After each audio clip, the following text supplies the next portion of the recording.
Hello, my name is Dan Johnson, and welcome back to the Who podcast. This month we have a very special episode because this month I'm going to be joined by the Doctor Who guide, aka Alex Patterson, which is very exciting because I've watched you since I was quite young. Well, I don't want to show your age too much. I mean, I was a bit older, but fairly young. This is, That's so kind of you. I've been around for a while. I said to my friends before I came in, it's weird because in a way this is like full circle because you know, I've kind of wanted to be like you, I suppose, and you and many Aw, others, and then yeah, it's gone like sort of full circle where I've kind of done my own thing, and then we've got right. to know each other, and now you're with me. Here we So are. That's so cool. it's a nice full circle there. But today I'm going to interrogate you. Oh, I'm going to ask you many questions. Oh all no, right. not that many. I'm going to ask you many questions about collecting, mostly about your collection, Oh, yay. about your personal experiences with Doctor Who, and as I described to you before, it's kind of like an informal interview. So it should be fun for the next. Yay. Do you know there was a podcast thing that David Tennant did? I don't know. I think he's done two series at Yes. this point. They're kind of in conversation with, or with this, but Yes. yeah, something like that. Should be a pretty good episode. I Um, listened to the one with Catherine Tate. Lovely. Just so I much fun. I only listened to one of them, which I think might be bad. Like I only listened to one. Same though. Yeah, I'm listening to so much. There's so many podcasts and things to listen to. There are. Like Big Finish, because you did a review, didn't you, on the Dalek Yes. Protocol? So I just finished. I went for a walk earlier and finished Dalek Universe 1. Oh, nice. So Nice. that was very good. And I'm very excited for the next volume of it. Obviously, I won't spoil it because I don't think you've listened to it yet. I have Um, not yet. but yeah, I mean, there's a lot to listen to. I'm There's literally so like, much. I mean, I wouldn't want to walk for like hours and hours, but at the same time, I can't listen to it just in my room. So Right, right. I have to go for a walk, and I live near a Mm, park, so I go to the park and then I walk around the estate a few times. nice. Nice. It's Yeah. getting me out of the house as well, so Yes, that's great. it's That's useful. great. Um, right. So, do you want to introduce yourself a bit? Talk about yourself, Yeah. etc. Thanks so much for having me. It's I've been, as you say, making videos for quite a while now. Coming up on 5 years this August, which Really? is crazy to think of.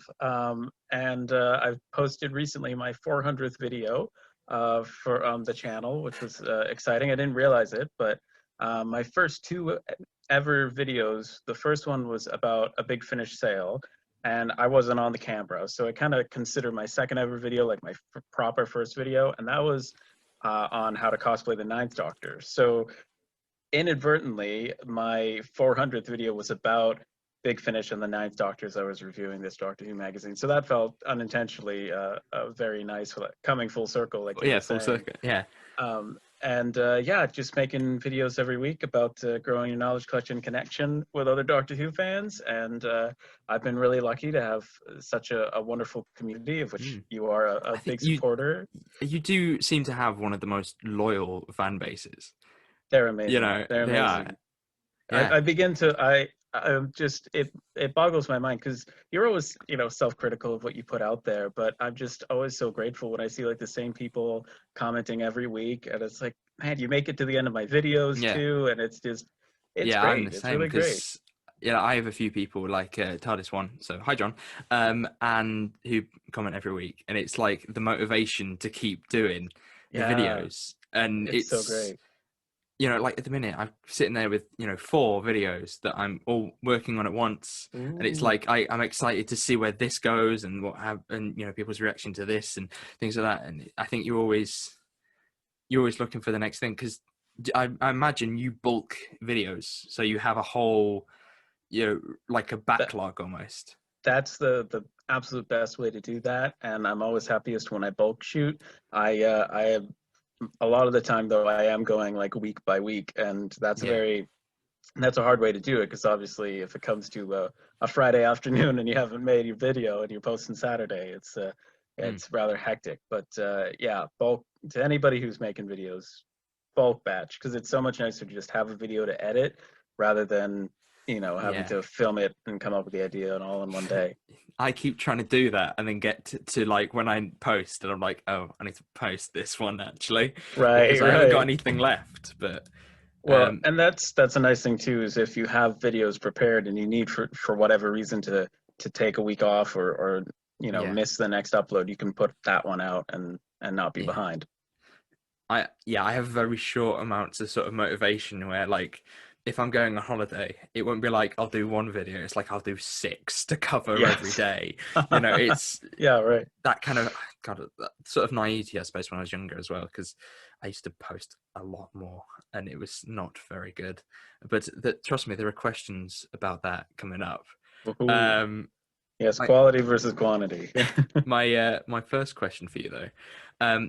So last month, my friend Will and I talked about our memories with Doctor Who, and I did notice while I was editing it and listening into it back that we talk a lot about products and sort of a lot of our memories are not just based within the episodes because we talked about series 1 and 2 and all that kind of stuff, but there is a lot of this box set, and we talked about robot Dalek that I used to have. In fact, at one point I had two because I had a robot Dalek and then I broke it, and then for the following Christmas or birthday I asked for another one in order to like Nice. replace the Dalek that was Yes. missing ears. Um, so, is there any items that you have within your collection that contain memories for you? Yeah, oh yeah. It's I have, of course, there's the photograph of when I first 5 or 6 years ago now. It was today, the anniversary of meeting Sylvester McCoy at a convention, and I have the photograph of Yeah. meeting him. And that was before I had the channel started later that year. So I didn't like vlog it or anything, but I got to go with my brother, and I was dressed as the fifth Doctor. He was the ninth, so it was ironic that neither of us dressed as the seventh Doctor, even though we knew he was going to be Yeah. there.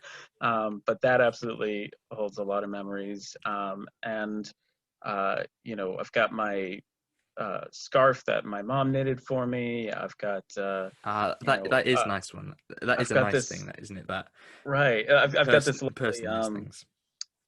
this. It's a board of wood that has sketches of the War Doctor, ninth, 10th, Yeah.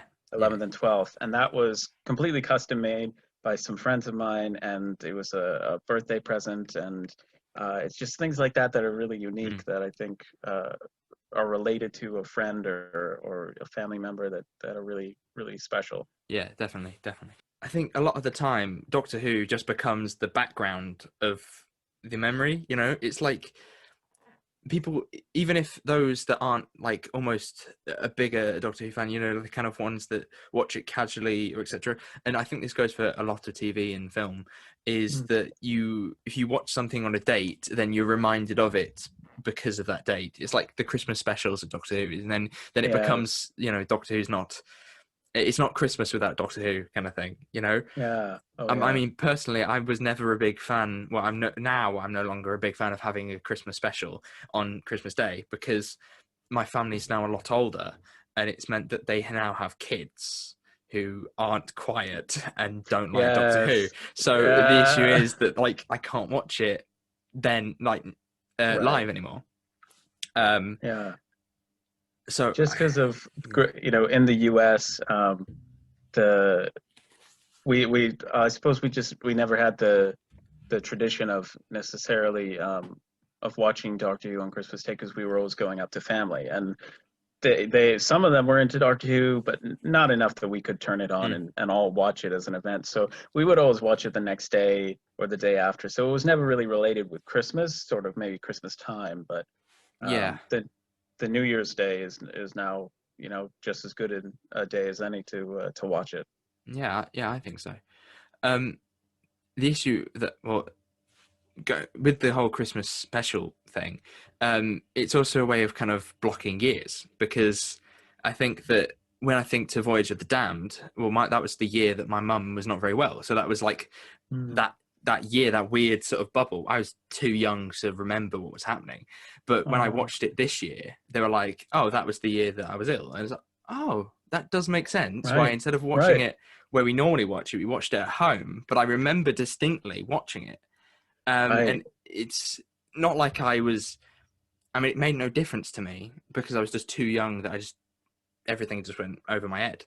Mm. But it was interesting looking back on that when I watched it this year, because this year I watched all of the Christmas specials, ones that I haven't watched in years, in order to try and, well, I reviewed some of them, but really I wanted to get through them because it gets to the point when it's like, early December, I'm sitting there like, don't watch a Christmas special. It's too early. And then it's Yeah. gone and then you don't feel like it because it's after Christmas. Right. And that was always an issue I had with them. So I watched them all and I picked up on all those memories that I had on them, which was nice. Right.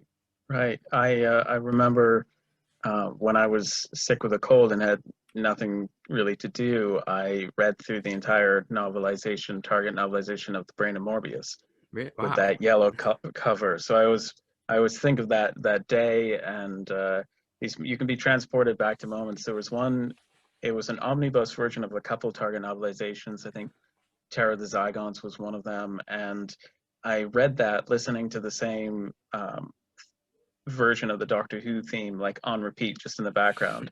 And then years later I saw that in the library and I picked it up and started reading it again, and that same tune of music came back to me even though Yeah. I wasn't listening to it. I hadn't thought of it in years, but that just and certain Big Finish audios too, you remember the setting you were in when you were watching them, whether it be, in the park or at Yeah. a particular room or something. Yeah, I do like those kind of little things because I always feel like Doctor Who's a big part of my life. It's almost like an extra family member, you know. Yeah. It does sound quite sad to say, doesn't it? That Doctor Who's basically a Okay. family member. But you kind of get a connection to it. For Um, me, it brought my whole family together because there's five of us. We have varying tastes, but we all love Doctor Who, yeah, and that meant that whenever it was on, we could all watch it together, and that was a really fun special time. There weren't many shows that, I suppose Star Trek mm, would be another one that we all enjoyed together, but there weren't many that we were all like so excited to see. So that was very nice. yeah, definitely. On the opposite of things that hold good memories for you, um, is there a release in like item or set of items that you really don't like and you Yes. regret buying? Oh yes. Well, see, I'm such a completionist. I don't think there's an item I regret buying unless Yeah, it's like yeah, in I was very felt the bad same when I thought condition. about it. But the one item and I made a video about it, and I don't try and make many negative or ranty videos, even though I can rant quite a lot. But there were so many when I started the channel. I expressly wanted the purpose of leaving the Doctor Who community better than when I found it, and trying to bring some more positivity into it, just because there was just so much negativity at the time. And so but Would- I did a rant for this anyway, because I want to be honest. When a product is bad, when a review is bad, I want to be upfront about that. So I got the US limited edition DVD box set of series 1 to 6, and it comes with a sonic screwdriver and an exclusive comic issue. But it's all 6 box sets. is it, It's a US exclusive. I want to say it's It's 7. Actually, I think it might be 7. it's 6 and a DVD, an extra DVD. In the UK, there's a 1 to Oh, 7, but yeah, this because is I a think there's a 1 to 7 here. we never Sure. got we got the Blu-ray version of that, but this was a DVD of 1 to 6, and it's got this. It's terribly made for something that's limited edition. It's not Yeah. well made, so it falls apart quite easily. It's got that press fit plastic cover that, Yeah, the video and is it coming it into my head now. right I'm just it thinking about breaks it. so easily, and Mm. when you insert it, it rubs up against the series 1 box set, and it actually damages the set if you just try and like really press fit it in hard and you're not careful. Mm. So that came ruined in the set, but I knew that going into it. I got an okay price on it, but it's crazy how it's so expensive, and I was like, it's not worth it. You can get all these box sets separately. And Yeah. that release bugged me. I was like, why people pay so much for this? Why? Yeah, I mean, for me, there's been, I think, a few, but what I dislike the most is when a release becomes more pointless than worthwhile. Yeah. So there was you remember a couple of months ago, it was for Time Lord Victorious. They kind of just re-released a bunch of episodes. Yes. Yeah. Road to the Dark Times. Yeah, that was it. With just Hmm. new artwork and a new booklet, but they called it a new thing. And I just felt Hmm. like that's it's almost like kind of going, you bought these once, but we know because you're a completionist, Hmm. you're going to buy it again, Right. kind of thing, which I found The a thing bit is, distasteful. it did, and we because we're so easily convinced to buy something new. All they really had to do was put on like a new exclusive 5-minute bonus feature, Yeah. and we would have been like, oh, okay, I'll buy it again. So No. it just not a lot of work. They could have like had a Zoom chat with Stephen Moffat for 5 minutes, and I Mm. would have bought that. I'll still get it for completionist sake, but I think the only people it would have been helpful to was people who didn't get all of the Blu-ray box sets and then couldn't because they were limited. If you had missed But out on the season 12, yeah, then it had Genesis on Blu-ray, but none of the bonus features. So, it kind of I yeah, could it see didn't if really. I don't know how well it's sold because I don't. It's like if the Steelbook comes out or something like comes out, then people, even if it's just the Revolution of the Daleks Blu-ray, people sit there and they go, "Hey, look, guys, look on right. Twitter. They're like, I got this. This arrived Yeah, today." yeah. But I didn't see many of them at all I for didn't that either. I release. didn't either. So maybe it didn't do particularly well because I mean I It may probably not would have. buy it because I think the artwork was nice. It was lovely Um, artwork. and maybe if I saw it for like if it was, I think it was listed for about £25, something like that. Yeah, So yeah, if around it that. was listed for like 10, I'd probably Yeah, yeah, think, hey, that would be all right. same. Something that I kind of regret buying is something because I got an eBay account of my own Hmm. during the first lockdown, and I started buying eBay things quite often. Oh, yeah. It's become kind of I've got kind of a reputation for things being like, my parents been like, so what are you got arriving today, kind of thing. Like, are you expecting anything? Because with Big Finish, I pre-ordered a lot of Big Finish last Hmm. year. The Ninth Doctor stuff and all that. I've all Nice, pre-ordered. nice. So when that comes, it's like, oh, I paid for this months ago, but here it is. So it does look like Yay. I've just got a constant stream of items arriving. Um, Nice. but I think there has been a few releases when I've bought them in the moment because I think, hey, this, I need this. Um, Right. there was, I don't really want to go and get it, but I feel like I might need to for the point. But I don't know if you own this, but there's a Series 2 box set. Now, I don't know if you remember, but I have a thing about collecting the box sets. I quite like the big, bulky box sets for Region Nice. Yeah. 2s because Hmm. part of it is the memories of them, and part of it is that I Right. just find there's something bulkier, something nicer about them compared to the slim covers. Like, it feels like they're worth something. Right. Yeah. They take up more space. They seem more Yeah. important. Yes. There's a big Series 1 which is kind of like a big It's box. the tart is yeah. It Yeah. opens up. When that arrived, I was like, I have this quite a few times, but I still think this is a Yep. cool thing to have. And then they went and released a Series 2 box set, but it was sort of the same as the previous box set. But there was a slightly different. There's a different variant of cover, and it's Hmm. become a weird thing that I've had at the minute. And I haven't been to CEX since, which is like a second-hand shop, Hmm. um, for variant covers of Series 2 because there just seems to be loads of them, and I don't know Right. why. Right. I think I've got 3 now, and I'm like, why do we need I 3 covers for the I same series I that saw look that in your similar? collection video. I Yeah, was very very jealous. That's awesome. it seems silly. But one of them is like a big bulking Cyberman face over the front of it, Yes. and Yes. I was like, That's right. but why? Like, but then when you take the lid off, and it's like it's just made of cardboard. It's not like a metal tin, you know, because there's that Yeah. Remembrance of the Daleks one that was in Yeah. a metal tin. It's basically cardboard with a kind of plasticky helmet thing on it, and a box set which is very similar to the other ones. It just felt like I almost regretted buying that bit. But even though Right. it's a cool thing for me to make jokes about, you know, I Yeah. kind of bring it up and just go, "This thing looks ridiculous," and Right. things like that. You know, it's I wouldn't say I regret buying, but I think that there's Right. definite moments and definite things that I just feel are a bit weak. Yeah. Yeah. Well, it's frustrating to me for like Daleks. 2 out of 3 always seem to come with an eye stock or a gun stock or plunger like bent or broken, and that was always Yeah. frustrating to me. My Hmm. my revelation of the Daleks set, the the eye stock is just bent and the Dalek looks like all sorts of wonky, but that was always frustrating, just like because they're expensive and it takes a while to come and whatnot, and it Yeah. just the Oh, because of course something bent, you you, know. you you would have to import them now, wouldn't you? Because you Yeah, don't. a lot There's of time. none, Yeah. is there? There's the B&M No, sets. In fact, B&M, I there's went no to B&M B&M this here. morning and there was nothing left. I thought I might be Seriously. able to, because I saw something about them being like a fiver. So I thought if they're a Right. fiver, then that would be great Right. to get one or two.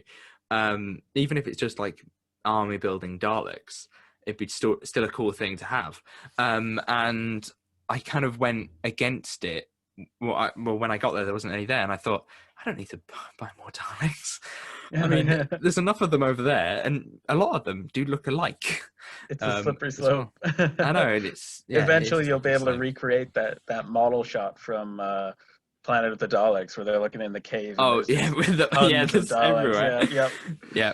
Oh, that they have recently on Amazon.com started shipping uh, the B&M sets, which has been lovely. Oh I've been yeah. able to get them for Christmas and stuff, but I never thought I was going to get any B&M sets because unless Mm. it was secondhand from eBay, like you say.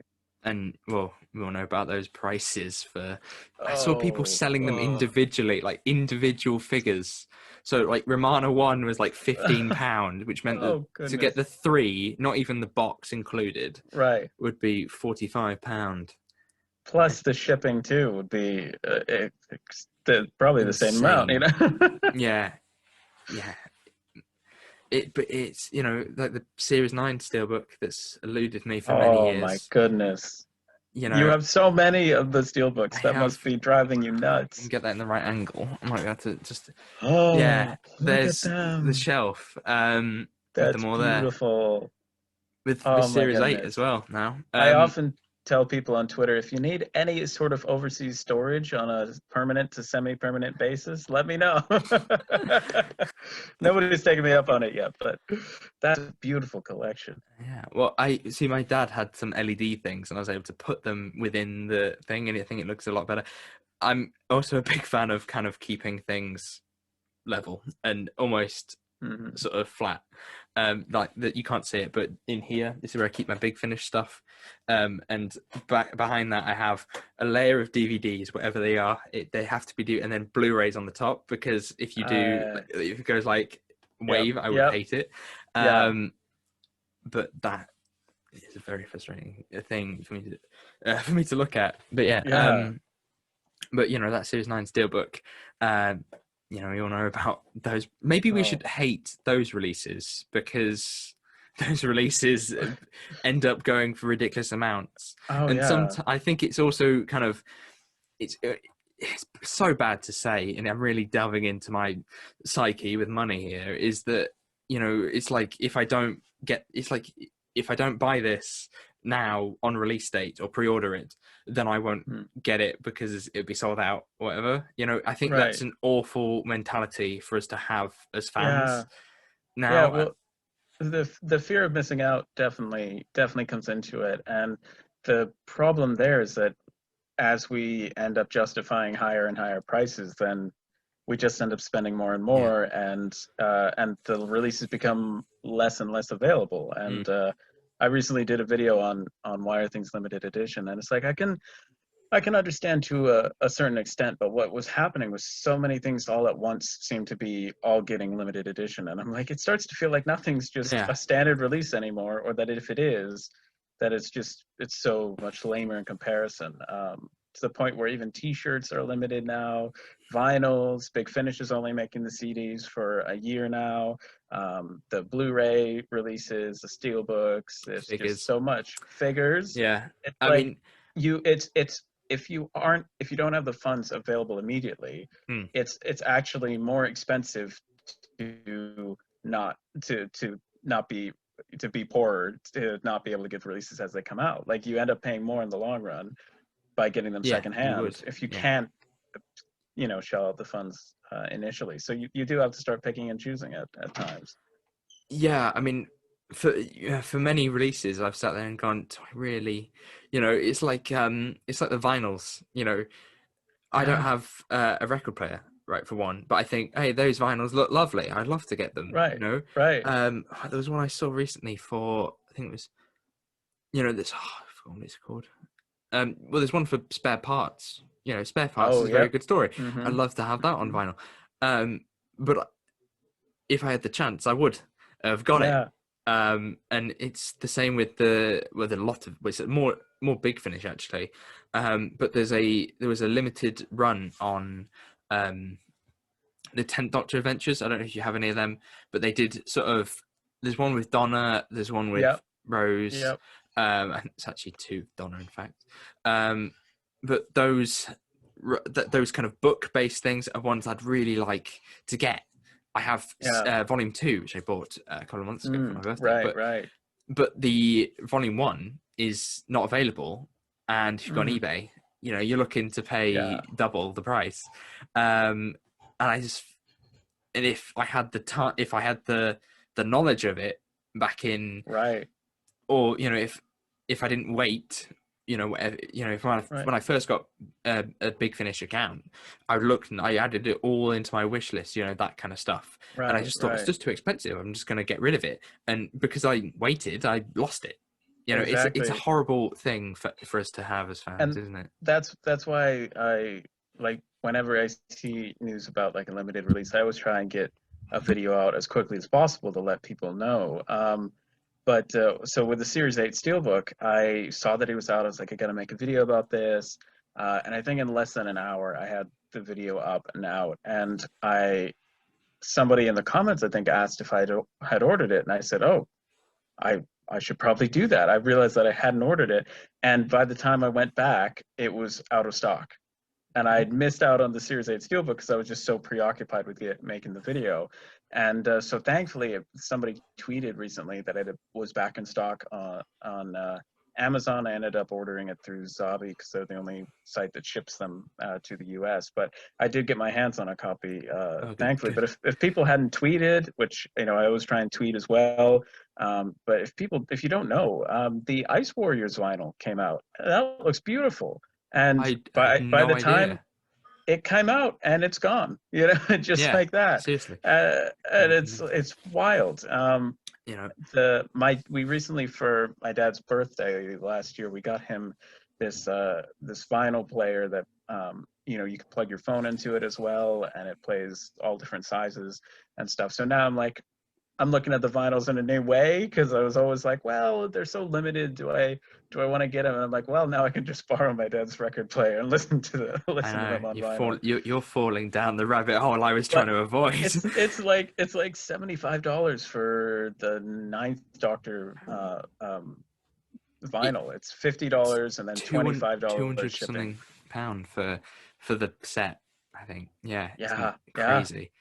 it's insane. But it's I mean, it's no shame to anyone that's bought it or Oh, bought the right, right. steelbook or any item for over, like, for what we're calling a ridiculous price, because We've all people paid pay for it, more don't they? for, yeah. It's like you would pay 300. Okay, well, this person next to you will pay 350, and then it just goes on and on and on and on. Right, right. We've all paid for, large prices. And for me, I respect it when people are like, yeah, I'm spending a lot, but it's because I really like this.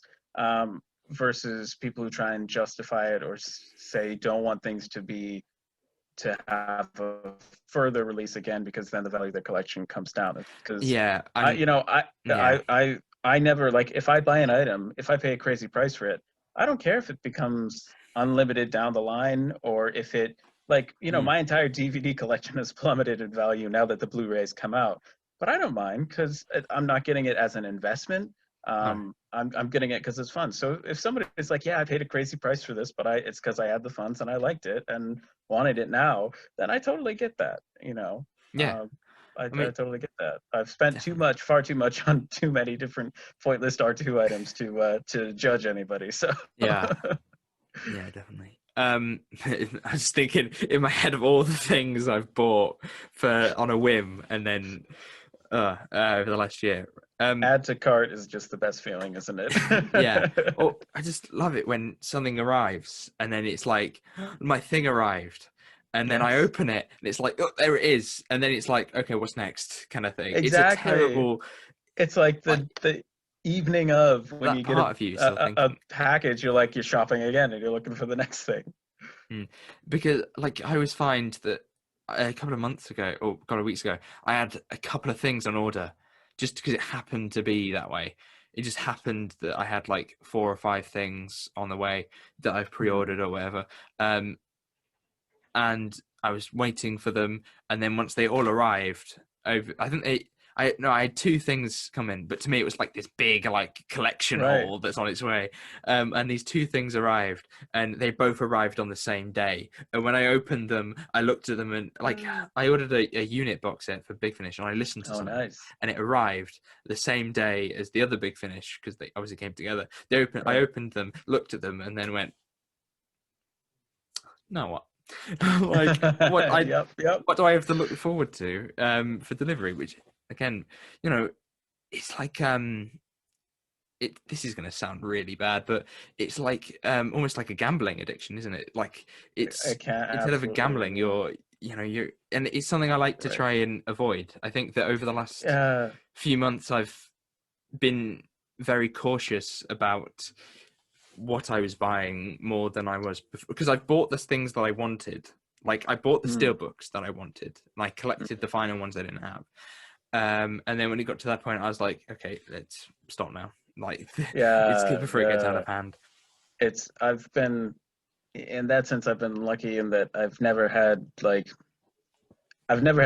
as many funds available as I would have been willing to spend on Doctor Who. Sometimes that's So a good thing, isn't my it? yeah, my wallet does keep me in check.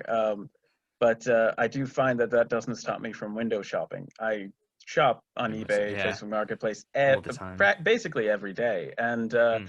it's become a habit, and I think it's sort of this emotional shopping thing that many people do in person, but I would just always go on eBay and look for Doctor Who stuff, and Yeah, that's all right but it's when you find that irresistible deal that you wouldn't have come across if you yeah, hadn't been shopping. yeah. So Out of sometimes curiosity, yeah, if in order to save my wallet, I will just say, okay, I need to not look on eBay yeah. right At one now. point, because on eBay I have all of the collection box sets that I don't have on watching, or like you can sort of Right. save them so you get Yeah. notifications. So Yeah. I keep getting phone notifications for them. And a while ago, when I first went, okay, I've bought all the steelbooks I wanted. We're going to stop now. Mm. So I had a few months when I just didn't buy anything, and so I had to delete all of those notifications because every time I saw one, I was like, okay, I better click on this, and Right. like Right. even if it was like this trivial item, it was like, oh, I can get a good deal. Um, Right. but it became quite silly in that respect. I Um, can. I can. my next question is quite interesting. So I know that there's a lot of ranges, isn't there, with Doctor Who, and I Mm. think nowadays I think you kind of have to pick your niche and go with it, Absolutely. because the ability to just buy everything, when I was Oh. younger, you'd be like, okay, I'm going to buy the box set because there's really just one box set. Now it's like you've got your steel books, you've got your collection, you've got autographs, you've got figures, all types of stuff coming out almost constantly. I think that it's Yes. basically every week you're getting something, Absolutely. It's especially constant. from Big Finish. Yeah. I think we've had, if you look at like this month's releases, you've had Lone Mm. Centurion, Dalek Universe, all that kind of stuff in just one Right. month.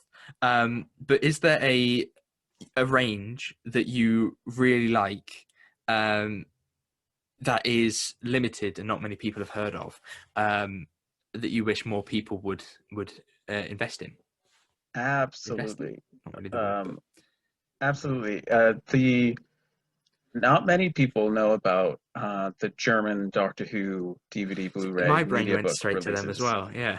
The media books are the ones that are limited, but in general, the DVDs and a lot of them can go out of stock. But they, what's unique about the German range is because they, unlike in the UK or even the US, where they know that they have a fan base who will buy whatever they throw at them, they don't have to.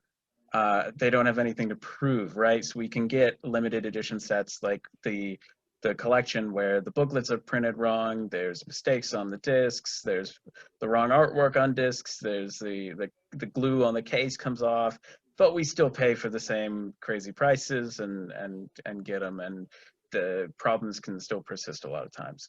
But in Germany, the each release that comes out, if it doesn't do well enough, the range could end. And it's made by people who care about these releases, and everyone needs to be dubbed into German, which means that they need to isolate the music and sound effects. So it all takes work, and it can be a very expensive process. Oh, so they So actually replace all of the audio then, don't they they? replace all the Instead audio. of just adding subtitles. Wow, that's a Right. lot of work, isn't it? If Wow. you get them though, they are region 2, and they have the original English the original audio as an option that you can watch. So if you don't know German, you can still enjoy the episodes. Yeah. But they have the same actor he's an incredible voice actor. He does multiple doctors, the fourth doctor, fifth doctor, sixth doctor, seventh doctor, and he does them all in German. But the releases are all so uniformly beautiful. You would love them because they line up on the shelf, right? Yeah. From the side they line up. They're beautiful. The artwork, especially on the media books, they look like books. And they open up. They have the discs inside, but there's a booklet that's bound in the middle that you can read through, and it's amazing. And it looks like books on a shelf. And all of their releases are just so beautiful because they have to Yeah, because they have to be, justify don't they? they have to Yeah. justify the price of all the dubbing that went into it. But I wish that, and it's not like the case. So sometimes with limited edition items, you're like, oh, you know, I when I if I get a limited edition item from Germany, I don't worry that I'm like taking it away from a German fan, because at this point, if they don't sell enough, the range is going to end. So I really do want people supporting with getting the DVDs or the Blu-rays or the media books, because they're such beautiful releases, and it's not like the Remembrance of the Daleks screen grab for a cover that came out so early. But in the UK, they were just testing out the range, but now in Germany, they know what they're going for, and it's just so beautiful. The artwork for Full Circle actually is coming out now next, and Oh, I I've quite got liked that actually. I the watched it media recently. book on pre-order. It's beautiful, beautiful job that they do on every release. So So that's a range I highly recommend. where can you get it from then? Is it available on just like UK Amazon or American Amazon? It's available on German Amazon, which is amazon.de. I have a page, my influencer page on Amazon Germany has lists of literally every release that you can get. Not all of them are available, but a lot of the classic ones that they have out are still available, and you can get it shipped to you in the UK, to the US. They've done a good job at getting the international shipping out now. Oh, But right. it's so beautiful. And They that's have one of the that's probably more limited work than we do in releases. the UK. Yeah. Yeah, oh yeah. The one of the releases they have for the Seventh Doctor, you know, the digibooks, like the Regeneration box set that's a book with the discs inside. Um, Yeah, yeah, the Regeneration, I that think you have it on. that Yeah, thing. Yeah, in that corner. that Yeah, that's called it. I found out it's called a digibook, and I thought it was a they coffee table box set because right, I did a coffee table video on book it box and I sets called it a is coffee table box set because I think it's I because do what you call too. it I do because it's too. from the That's what I comic. call Yeah, it. That's what I never knew, and then I recently found out. I'm like, oh, that's such an digibook. easier thing to say than a What coffee table book box set. A does digibook it digibook? What is because digibook to me means digital booklet. book, right? Well, a digital book. I So it's suppose it is, isn't it? Because it's you yeah, put the disc in and then you right. can read. Ah, I didn't know that. Isn't that cool? So That is quite they interesting. they had one for the Seventh Doctor all of the Seventh Doctor episodes with beautiful artwork, and it's exclusive to Germany, and it's beautiful, but it's like 150 euros. So Yeah, not quite. not quite affordable. But a lot of Yeah. the other releases, they are pretty affordable compared, Mm, $15 a release. So that's a range I definitely recommend. yes. Yeah. Well, obviously your links will be in the description. I'm sure that if if you're smart enough to someone listening is smart enough to go in and get your Yep. affiliate links, isn't it? Yes. From that. Yes. Um, Thank you. so my next question is going back to your current collection, and Hmm. that is what is an item that you were like the most proud of owning, or also kind of like the hardest to get, and what is the story Right. behind that? Right. So there, there's always been the sort of the trifecta of three of the rarest releases, which isn't necessarily the ones I'm proudest to own. So we can kind of touch on both. But the rarest ones for the U.S. Are for VHS, DVD, and Blu-ray. And the DVD we mentioned, which was the Series 1 to 6 limited edition set, it's not worth getting, but for some reason, it's the rarest, it's the most Hmm. expensive. So that was one part of the trifecta, all three. The rarest Blu-ray set is Series 1 to 7, like what you get in the UK. That's Yeah. a box set. Slim releases. It comes with the like $200 sonic screwdriver universal TV remote that turns on your TV and stuff. So that was really exciting to get. And then for the rarest VHS release is called The End of the Universe, and it's a box set Universe. that is for 11 VHS stories. There's about 13 tapes in it, I think. And it's this massive long box set and release that goes for like $250, $350, even though they're VHSs, like defunct. Who has a VHS player anymore? Well, I do.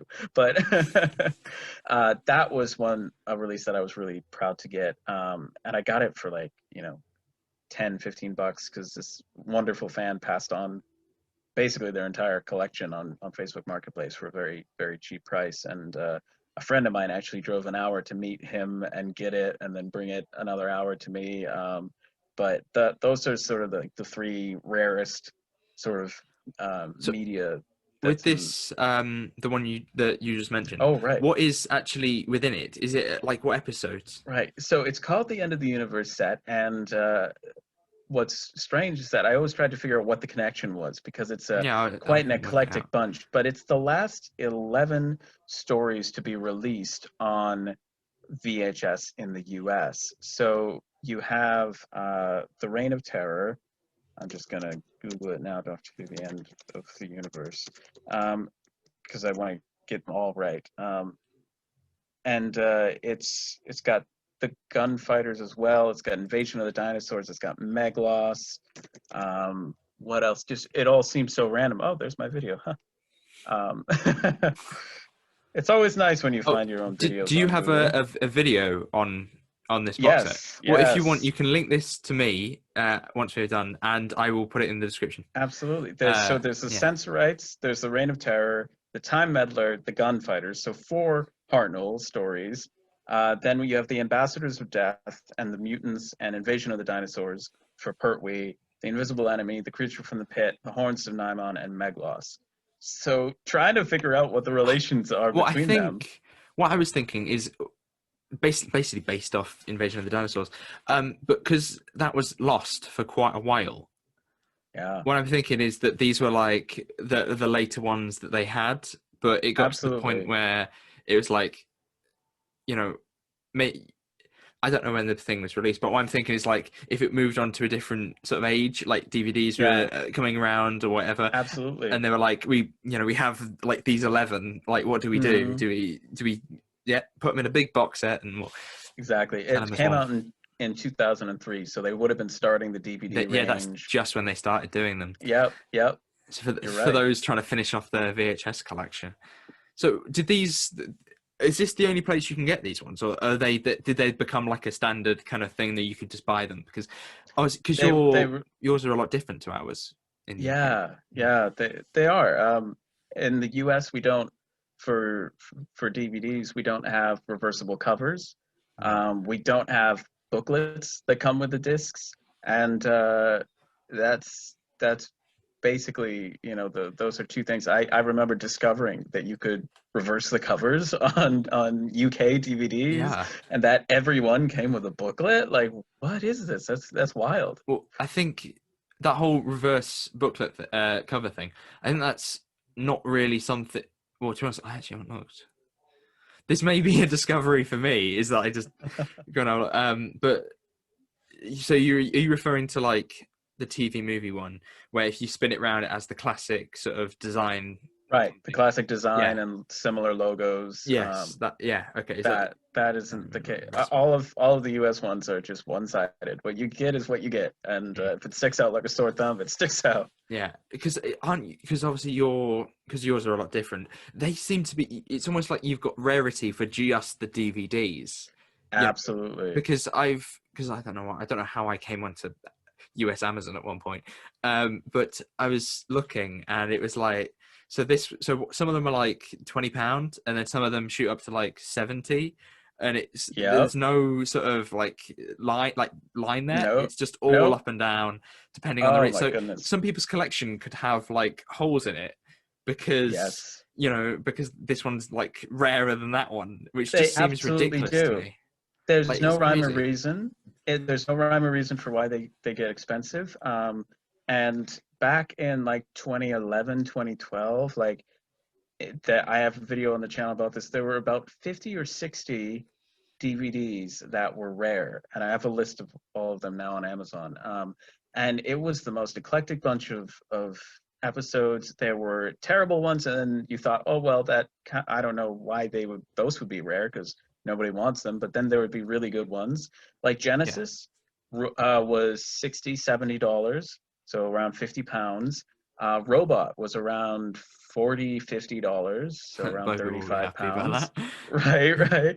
And Revenge was another one around $50, That and seems it just seems so like so strange that strange. that episode would be. It made no sense. And what I that's why I was elated that the US was getting Blu-rays, because normally in the US you're paying $20 to $25 for a DVD. And in the UK you get like 10, 15, well, I think £15 is a lot for a DVD in the UK. I think it's more like £7 is the normal. £15 is what our Blu-rays are like if you buy them Oh. brand new. So well, so Revolution of the Daleks is £15 Hmm, to buy, but they do go down eventually, and then DVDs are right. £10 Okay, initially. And initially, then and they go all down, right. but it takes a All right. while for them to go down, so it can be like a couple of months before they go So down again. for context, when I was collecting the DVDs, I thought I was happy if I got $15 for a DVD. That was a deal, right? Yeah. So £10 was a deal for a DVD, Hmm. versus double that would be the starting point for the US DVDs. And goodness, Barnes and Noble would have them for like $35, and it wouldn't even be like a special edition. It would just And be like, the only that is time I could shop, crazy. the only time I could shop at Barnes and Noble was when they did their 50% off British TV sale, which happened annually.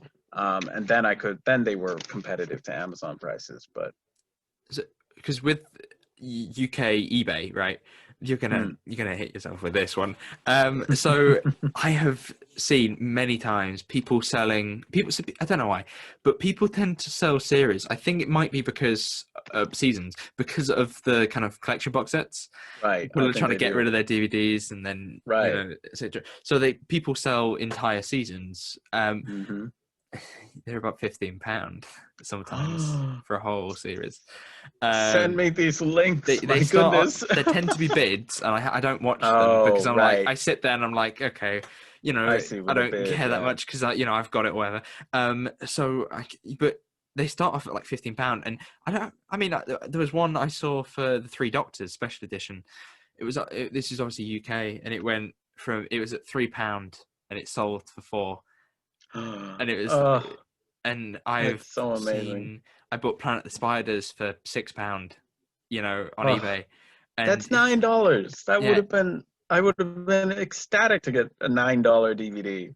and if you go to Kex, which is like a second-hand shop, I don't know if you have it in the US, but No, it's imagine like I an wish. eBay, but like in a shop. Oh. And it sells not just like DVDs, but games and all types of stuff. So they sell pretty much like phones and things like that. So they Mm. sell all that kind of stuff. And I, if you, so because of the one where I live, I haven't been there in a while, but you go down the stairs, and how it used to be would be you go down the stairs, and then right in front of you would be the Doctor Who, because it's all listed alphabetically. And Oh. I came through, Yep. looked, and there was like a line of them, and this is one of the first ones that I bought. This was a couple of years ago. Is I went in, I bought Spearhead from Space. I Hmm. think special edition it was. For I still have the receipt somewhere. I think it was £5.50. Oh my goodness. Yeah, it's That's it incredible. it And does seem ridiculous, doesn't it? Compared, you're paying yeah, what's $30? About £20. 20 pounds. Yeah. So you're sitting there, spending £20, thinking you're getting a good deal. Right. I'm Well, spending like a quarter of it.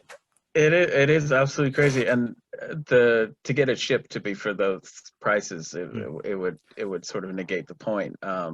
Oh yeah, But because it was it would cost the same, wouldn't it? At the end of the day. right. It'd be 15 pound shipping, and then we'd be back to square one. But the experience of going to a store and having Doctor Who sections, I think only like Barnes and Noble and Hot Topic would maybe have Doctor Who sections, but they're just this idea of having going into any old store and finding, like, you might find a couple of Doctor Who items if you were lucky, Yeah, but well, I only saw a Doctor Who section at Barnes and Noble or Hot Topic, but where I live, our high street is dying. Our biggest, oh, well, it's not really where I live, but in our right. local city, it's dying. We had a big Debenhams, huge Debenhams, took up most, like, it was a big, it was big, it Right. was 2 floors, it was huge. Closed down now during lockdown, Oh closed down. goodness. And we had a massive Toys R Us, which closed down. Uh-huh. We had Yeah. shops. And recently I had a conversation with, I can't remember who it was, but I think it was Go Doctor Who, aka Hmm. Connell. I don't think I've pronounced his name right, but well, he's not here to defend himself. There it is. But he's he I think I said to him that I don't actually have a forbidden planet where I live. There's no forbidden planet here. Hey, Our local one is like join the 2 hours club. away. Yeah, so I do get quite jealous when I'm like, because you see videos like the Geek's Handbag Right. when he goes into, Yes. Forbidden Planet, and he's walking around with his camera, and I'm sitting there like, we Oh, don't have that. I right. never see that. Oh, I love the Geek Sandbag. I've seen literally every one of his videos. Yeah, like it's almost like I go shopping while Right. being him, Right. because I see all Absolutely. of the figures, and then he comes around and looks at all of the line of toys. And Right. like I said this morning, I went to B&M, nothing. And B&M are the only place that sell them. And Right. he walked into Forbidden Planet in this video I saw recently. And he Oh. looked across, and there were like Series 1 ones, like ones I've not seen for years. And then it's like all the like Series 5 ones, and then like Oh. Series 8 ones, all beautifully Oh. packed. And then it just kept going. I'm Oh like my sitting there like, goodness. we don't have any of that. Like, there is Maybe it's a good thing because nothing. Yeah, I we try to, I spend wouldn't. so much. Yeah, it's probably a good thing you live in the Yeah. US, because if you Well, lived in the UK, tell you you'd buy what. everything. Tell you what. I gotta. After all this COVID stuff, I just need to go over, like, save up a bunch of money, go find a Forbidden Planet, and just like empty the store out. We'll go on a shopping binge. Like, that needs to. I need to Yeah. have that experience. God, I went to one in I think it was York. I can't remember. York or Leicester. I went in there, and I'm like walking around with my mouth wide open, and I was like just staring at just all of the stuff, because it's weird. Even though that I'm not a fan of the X-Files or whatever, but then you look around and it's like, I've seen that in the X-Files, or like I've seen that on a Right. promotional image or whatever, and it's sort of strange seeing all these things. It's like, this is exactly the kind of stuff I like in one room, Right. and we don't So. have any of it, and it's Oh, awful I know. sometimes. But I think I'm at the same time, I do feel quite lucky being in the UK, because when I do a video on a collection box set, like yourself and many other people, Yeah. I get comments that say, I have to wait till then to get it, and I'm Yes. literally Yeah. seeing Twitter full of people getting it, Right. and it hasn't arrived yet for them, which I think is. Yeah. I mean, I'm quite happy about it, but I'm sure they're Right. not. Right. Um, That's the tough thing. Yeah. And I've been very lucky to, like, I've had people send me just some of the lovely latest releases. But because I've been in that place of like, this isn't coming out for me for months. Like the US season 8 box set isn't coming out until June 1st. Right. We It won't. feels like I've had it for ages. I haven't Right, finished it right. yet. I I still mean, have I've I got have it three now. episodes of Colony in Space and all of the demons to watch still. Yeah, But if it's you were and the people me, in the you'd have US, watched it all, yeah. wouldn't you? You'd have sat there and just gone, because I think it's almost like if you don't have it, you really want it more. Well, that You know? it makes me grateful for all the releases that I Yeah, am able to get when they yeah, come I can right feel the out, same. and I've got the season 8 box set now, and it's just lovely. Even though it did come with detached from the back, the disc trays, but it's you appreciate it more, I think, because I mean, in the UK, I understand it can be very frustrating to have to wait a week while everybody else has gotten it because you are right there. But then you're like, well, there are people who won't be getting Yeah, this from us, and because Australia, Germany won't get it for a while.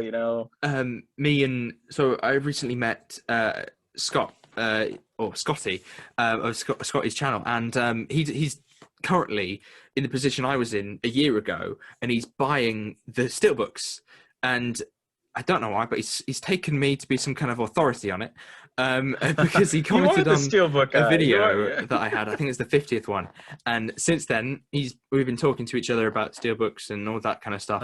Uh, Very nice guy, and yeah. we talk about our collections and everything like that.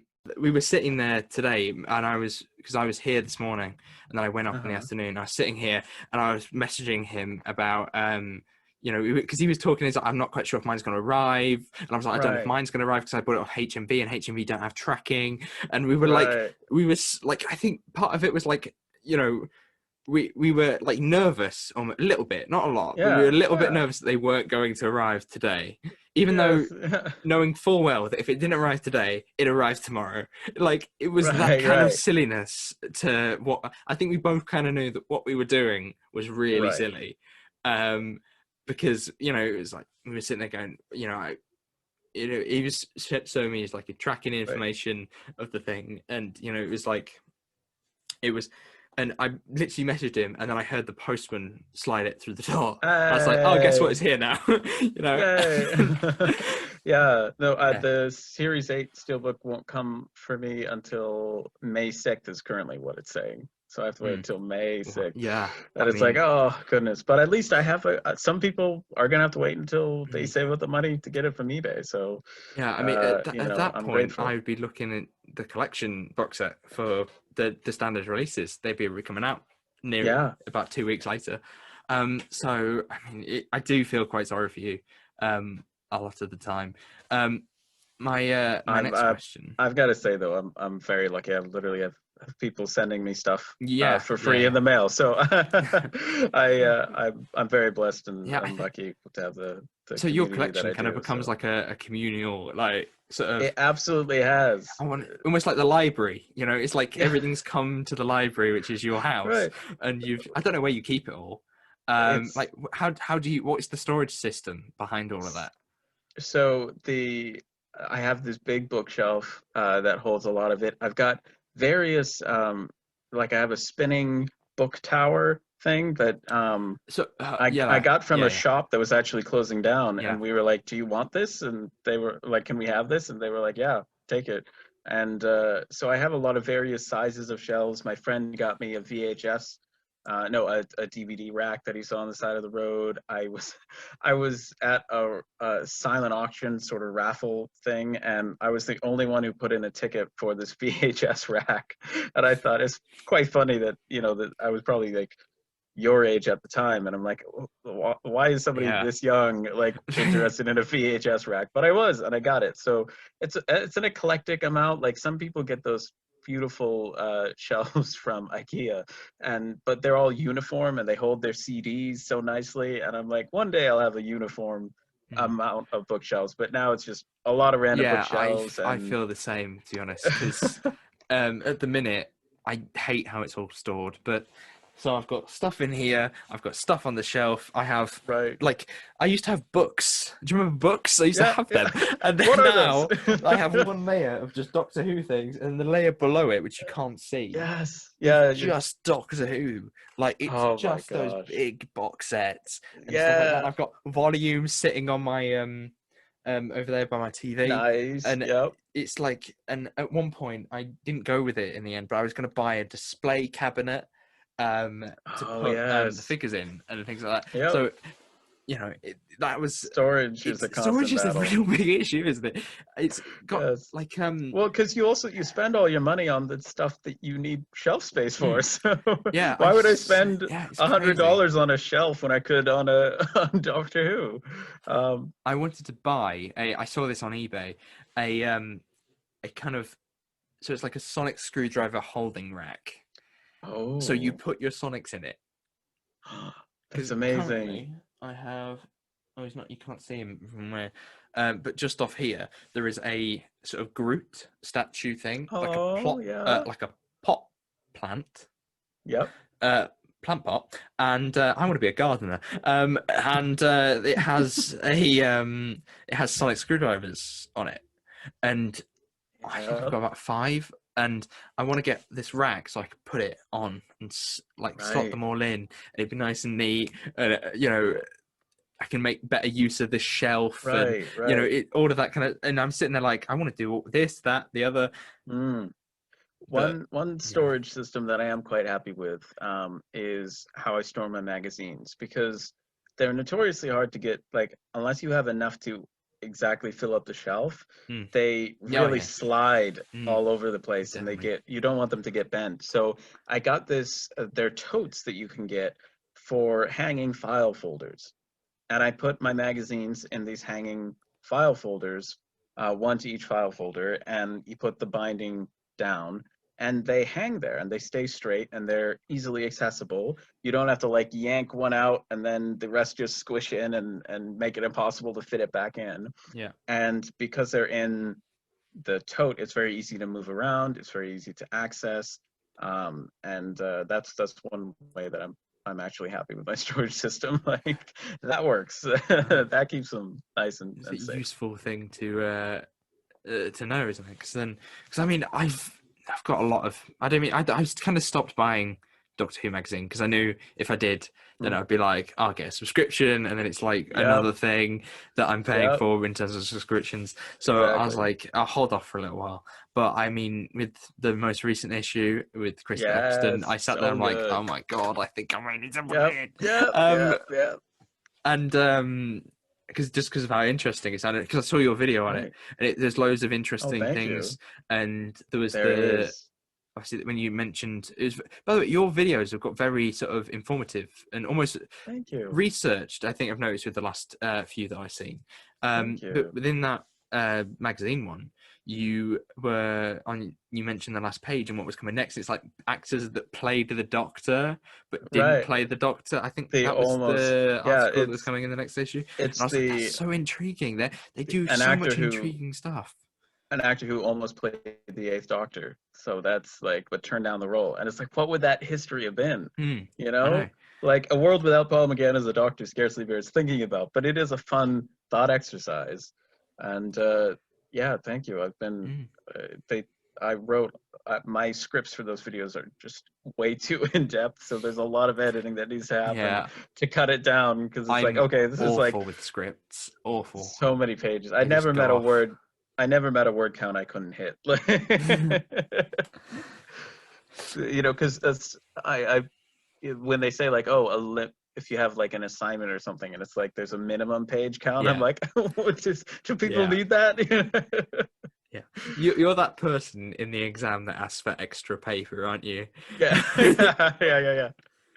Just because um, I'm wordy, though, not because I'm smart. um. So my next question is so we've obviously talked about how big your collection is, but Oh yes. why do you collect your collection? Why And do I not collect? just your collection in general, but why do you Right. collect more than one region? I think I've heard this Mhm. answer before, but for the sake of the Yeah. podcast, Well, absolutely. I mean, I do think it perplexes people. They're like, "You have this yeah, release. Why? and Why do you get it it again?" does, A yeah, lot of people have that mindset of like, "Well, if there's nothing new, why do you get it again? Why do you get these tiny little variations?" And for me, it always came from that point of view of from the outside looking in at other countries who had releases with reversible covers or booklets, or just they seem to really care about what they released in the UK and Germany. So I never like I think if you grow up with the UK box sets, there's this pride at Doctor Who being a British show, and that generally your releases are the best versions of everything that come out. They come out the earliest most of the time, not all of the time, but so I think that there's if you're a UK fan looking at how I collect is, you have this real pride at what you get, and you don't really necessarily look at other countries to see what they're doing. But because of what we got in the US was just sort of like, here, take it or leave it. It's expensive, and it doesn't have a booklet. It doesn't have a reversible cover. But hey, take it or it leave it. kind of works. You'll be And fine. it kind of works. You'll be fine. And we're gonna take as much money as we can from you at the same time. Because of that, I was always looking at the UK sets or the countries around the world and going, that looks so cool. And there's a unique aspect to it of saying like this amount of items in my collection is something that a lot of people don't have, not because of necessarily the number, but because of the fact that it's just so unique to have four different versions from different countries that like this amalgamation of Doctor Who items probably has never existed in one place before, and that's something that's really special when it's all these worldwide releases. But also, if you look at them, the UK does not always have the best releases for specific issues. Now, obviously, the collection box set's probably the most beautiful form we'll ever get Doctor Who in. But if you look at a lot of the German releases, they're so beautiful. A lot of the France has they put out for like almost every season that comes out, they have a season 1 to 8 box set. They have a season 1 to 9 box set, Oh, a for season one for the new series, the new, a season 1 to 11 box set. right. They have almost, I think, a season 1 to 12 box set, but the latest one that came out, it has the 9th, 10th, 11th, 12th, 13th Doctors on front. It's beautiful. The artwork on the outside opens up to reveal the box sets. And there's just so many beautiful releases out there that are so quirky and fun that I really enjoy collecting them all. It's sort of like when you get into really deep into target novelization collecting, and you have to get the different printings, the hardcover versions, but that for me with DVDs and Blu-rays from around the world. Hmm. And I think I collect because it absolutely became a new sort of hobby for me, and it definitely for a long time became part of my identity. Like I wore my Doctor Who scarf, I think, every day for years and years and years. The hottest weather, coldest weather, like that was part of who I was and how I identified myself. And the collecting has just always been like it's been something I can find. Um, I can make order out of the chaos. It's Yeah. something that's in my control to Yeah, do, and it's it's it's a fun satisfying in it when you challenge. see it all like Yeah. lined out perfectly, and yeah, it's like Uh, putting it all and sort of part of me kind of really likes the idea. Like I don't like cleaning particularly, but the idea of yeah. sort of getting your big finish or your DVDs to line up or Yeah. be straight or whatever. Like It's when the I dust best my thing. shelf above Yeah. above with all the stuff on it, I just love because I get a little makeup brush and I brush all the heads of the pop vinyls Yeah. and the figures and everything like that. I find that all so satisfying. Like I have some Marvel figure, like there's a Marvel Mm. figure collection thing that they did in the UK. You don't have it in the US at the minute, but they did it I bought them a couple of years ago, and Yeah. I kind of stopped doing it when they stopped appearing in newsagents last year. And those things recently, I moved them, and because of it, I dusted them all off. I Yeah. took them all down and I looked at all of the figures and all the little intricacies and Yeah. all of the little elements that were just so cleverly done. And I think Right. that something that relates to something I've noticed while talking to you now was that items from different regions and Right. different, even just and different collections, and even just individual items, you know, because each Right. collection box set is different, has its own personality, its own sort of Yeah. characteristic Yeah. relating to that country. Yeah. And Um, again, it was just so it's fun. Like the half the fun of your collection having it is reorganizing it when you add new things to it. mm, And I don't have many action figures, but I have enough that you can arrange them all, and it's like really fun to have them on display. And I get what you mean about, you know, posing them and arranging them. yeah, yeah, it is it's definitely it's I was, I mean, it's something that I wouldn't tell people I do. Like Yeah. at Yeah. work or like at school, it was never something that I really mentioned to people. Was that, you Right. know, oh, I do a podcast. So some of my friends knew, a lot of my Hmm. media class knew that Right. this was kind of what I like doing in my spare time, and Hmm. obviously Will and people that I had on with me, you know, they Yeah. obviously knew. But I think for the most part, I just wouldn't tell people. It was just easier not to say. By the way, I really like collecting Doctor Who things. You Yeah. know, Yeah. it just seemed it was once first in the first lockdown. Um, so we always, you know, talk about Doctor Who, and some of the people actually saw my room for the first time. Oh So wow. this was where I was sitting, and I have this giant Right. microphone, and it's like, Right. and they're sitting there because obviously, you know, technology, you know, to them they don't really care about the big microphones because they just don't need them. So they were sitting there with their earphones in, and I just Yeah. pulled this out, and I was like, yeah, so this is what I'm using for this, and I just That's it became great. a joke that I'm sitting here with my studio microphone. You know, I've Right. got the green screen in front of me, and it just seems very silly that like it's like I used to make films with my next door neighbor, and Hmm. I found some of the footage from it not too long ago, I and you just sit there and think, why did I do this? right, right. You know, it's yeah, I suppose some of it is sort of I thought it was cool in the moment, but some of it Oh uh yeah. not so much. But I think that's going back to the whole identity thing. I think it was Right. definitely part of my identity. I think it's why people thought that I was a different person outside of school. Like if Hmm. when people would see me at school, I was very quiet. I had some issues like with talking to people, and you Yeah. know my classroom environments were not good for me, Hmm. and you know school Yeah. was not always easy or whatever. It's Um, not for everyone. Yeah. and you sat there, and then you'd go home, and then when I come home, I didn't really know you lot or anything like that back then, but I would come home, and then it'd be like I'll watch YouTube, I'd watch Doctor Mm-hmm. Who, you know, it's like I've just bought this new set, you know, it's all that Right. kind of thing, and then people would see me in real life. You know, the way I dress is different, the way I hold myself was different, all of that kind of like because I work in a pub, Mm-hmm. and I think I've been there for so many years. It's basically like my second family, you know. Yeah. For some Yeah. of them, they hate me saying that as well. But you know, for some of them, it's like my second family.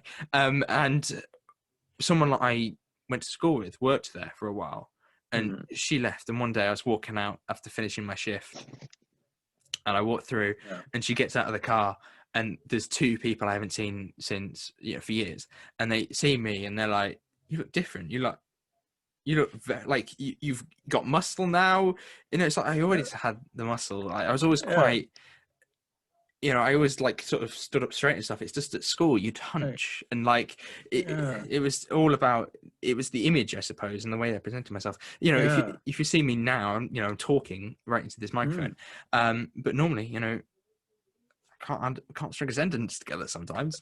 Um, you know, it's very strange sort of I think I've gone Yeah. off on one a bit, but it's a bit Well, of a strange dynamic. no, And I I think a get lot of it. the Yeah. collection that I own is to do with that. Right. And you know, I think too, a lot of people know me from my now that as sort of the YouTube guy. And I think it does take a certain sort of you always need to self promote yourself on YouTube to say like, Yeah, I hey, suppose. look, I recorded a video of myself talking to a camera, and now you Mm, should watch that. Um, and that's very much like uh, I'm not. I think people assume that all YouTubers are very outgoing and must be very extroverted and you know uh, I'm a mix of introverted and extroverted, but I think it's Yeah, actually it I can was be the thinking that as opposite. well. Like editing and for hours and hours and filming yourself and YouTube, it's a very sort of like insular, lonely sort of thing. You've got to be okay with being by yourself and talking with people through the internet. So I actually wouldn't recommend YouTube to somebody who was very extroverted if they didn't also have, you know, friends and family and other people to be around, because it's just so uh, such a thing that you spend a lot of time doing by yourself. So I totally get that. You know, you can come across as more extroverted, and when you are doing something you love, you hold Yeah, yourself different, definitely. and you're in the right environment. So Yeah, that's lovely. it's to do with your comfort zone, isn't it? Right. Like my friend I had on here a couple of months ago, or a year ago now, was Amy. And she's absolutely lovely. She's basically, if I have an issue about most things, I probably go to her. Just because she gives very straight advice. And I did the podcast with her because she's not a Doctor Who fan at all. And the idea Okay. of this series that I must get into contact with her Hmm. soon to do another one of Right. these.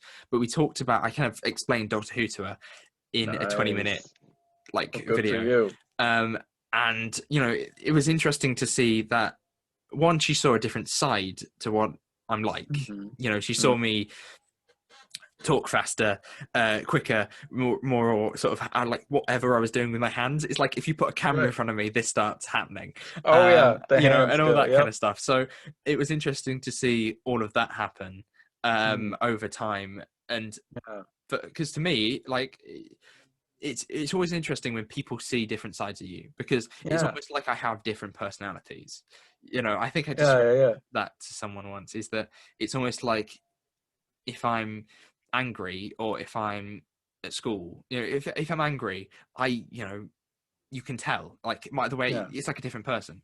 If I'm sad, you can tell because I'm a different person. Mm. It's obviously they're probably quite common things, but Mm. it's, I think, yeah, it's like a different character. It's almost like, because the YouTube Yeah. is kind of like putting on a character, isn't it?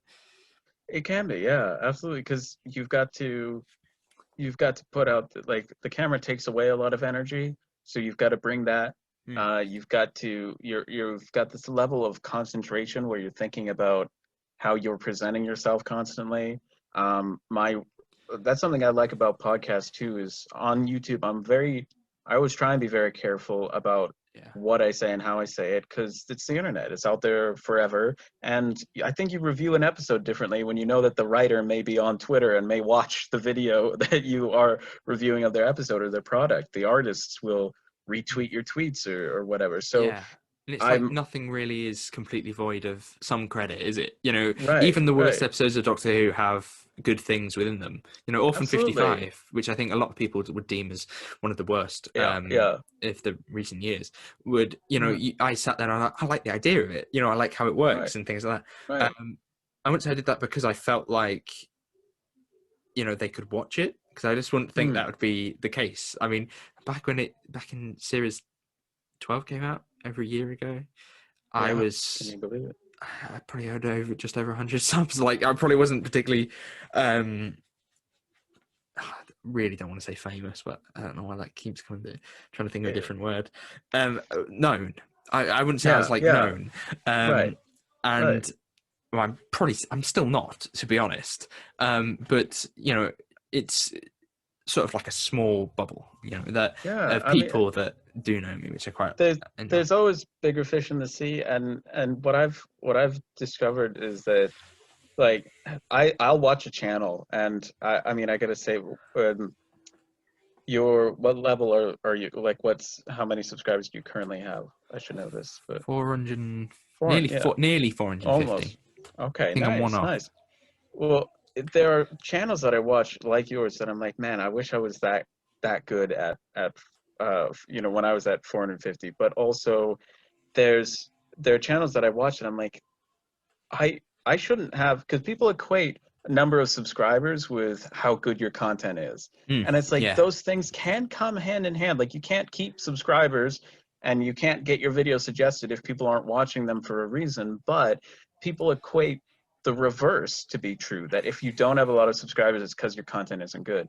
But there are so many channels that I watch. Doctor Who Adventures is one of them. Yes, I've watched. Well, I think we've both watched kind of Right. their rise almost, haven't Their we? their rise, Yeah. absolutely. They're the kind of channel that I was like, and I was so welcomed into this community. It was so wonderful.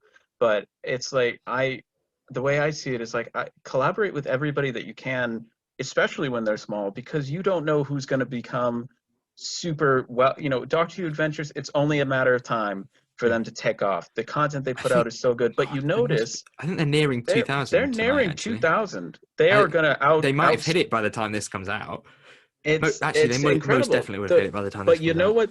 you know what the reason I think that they're doing well is not only because of the incredible content they put out, that's a big part of it, but when you look at videos on a lot of YouTube, when I go through my subscriptions, when I go on YouTube, I'll go down to comment on the video and I'll see Doctor Who Adventures. They've commented Yes, on yeah, the I think video that as well. so often, so Mm. often. And I mean, there's two of them, but they still must spend a lot of time engaging with the community, and that is absolutely the thing that I think is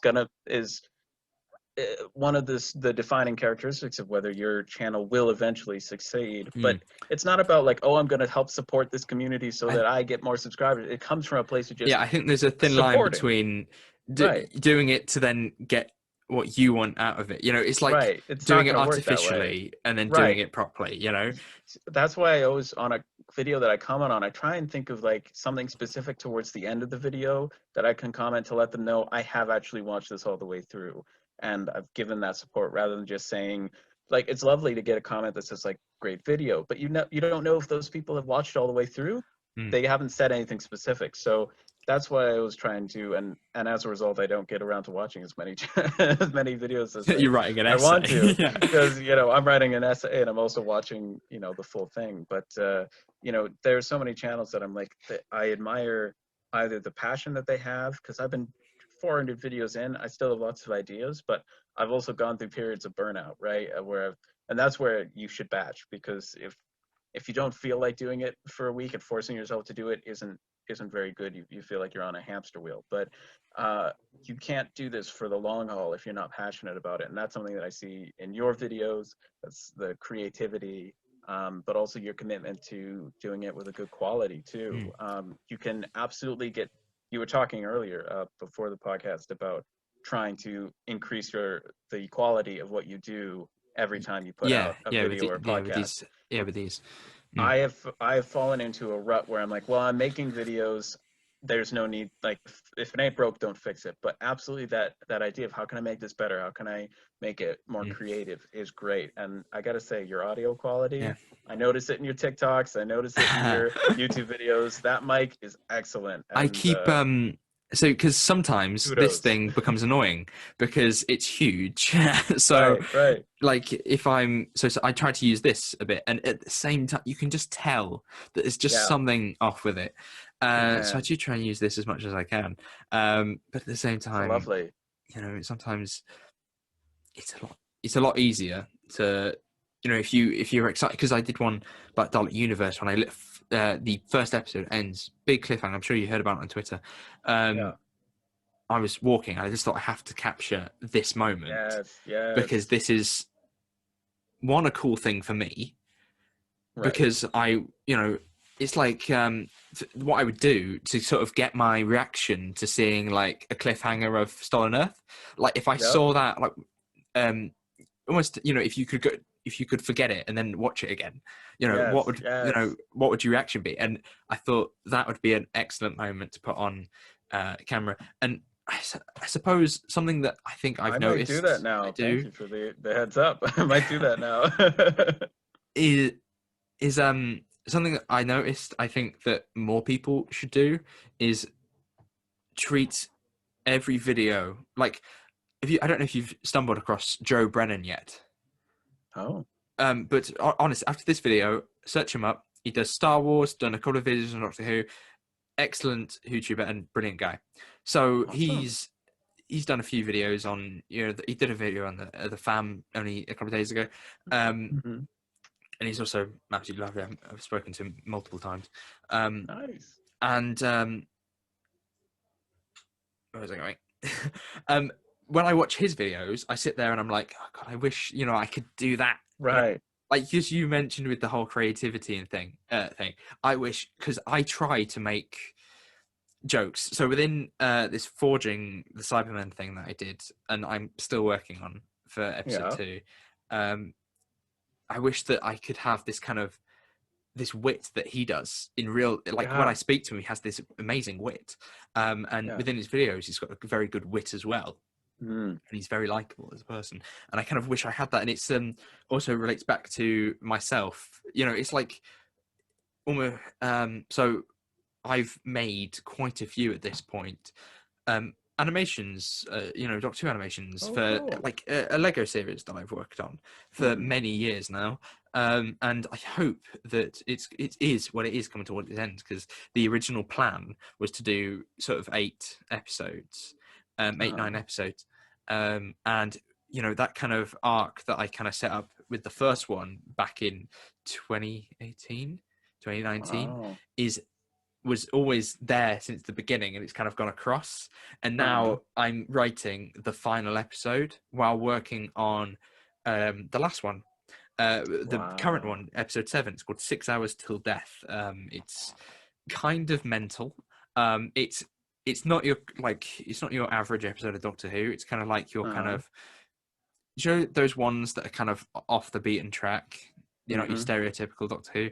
Well, this one follows the actually, I won't go into it, but it follows the companion, and there's 6 hours till death, and each time, every hour, someone dies basically, and Oh you God. don't see all of the deaths, and each hour someone dies, and you go down to 0, where there's this big confrontation at the gate, Uh-huh. and all hell break. I don't really want to. All hell breaks loose, Yeah. which then will lead directly into the next episode. And I love kind of plotting where things go. You know, in the future, like even with this audio thing I'm working on, I'm sitting there going, okay, so this is actually will be like a reference to this thing later on. That's And so there is a cool. couple of sort of lines where you kind of, you know, it's almost like the Ryan Sinclair thing where he throws the Yeah. basketball. You want that, but you want to do it in like multitude, you know, or have Yeah. them as kind of like small character moments, not as the actual arc itself. Mm. And I love that kind of connection between, so, you Yeah. know, episode 1, you know, you have your kind of companion or doctor that's a bit dark and everything, and you kind of loosen them and mellow them, a bit like the first Doctor Yeah. does. Right. Right. But something that I've really sort of looked back on with the older ones that I've done is how bad they are. Because I think everything that you do, you kind of improve on, which I think is a good Yeah. thing. Like, Yeah. you know, I sat there with my old, you know, I used to have an iPod, Mm. which does bring me perfectly into my next question. I see, nice one.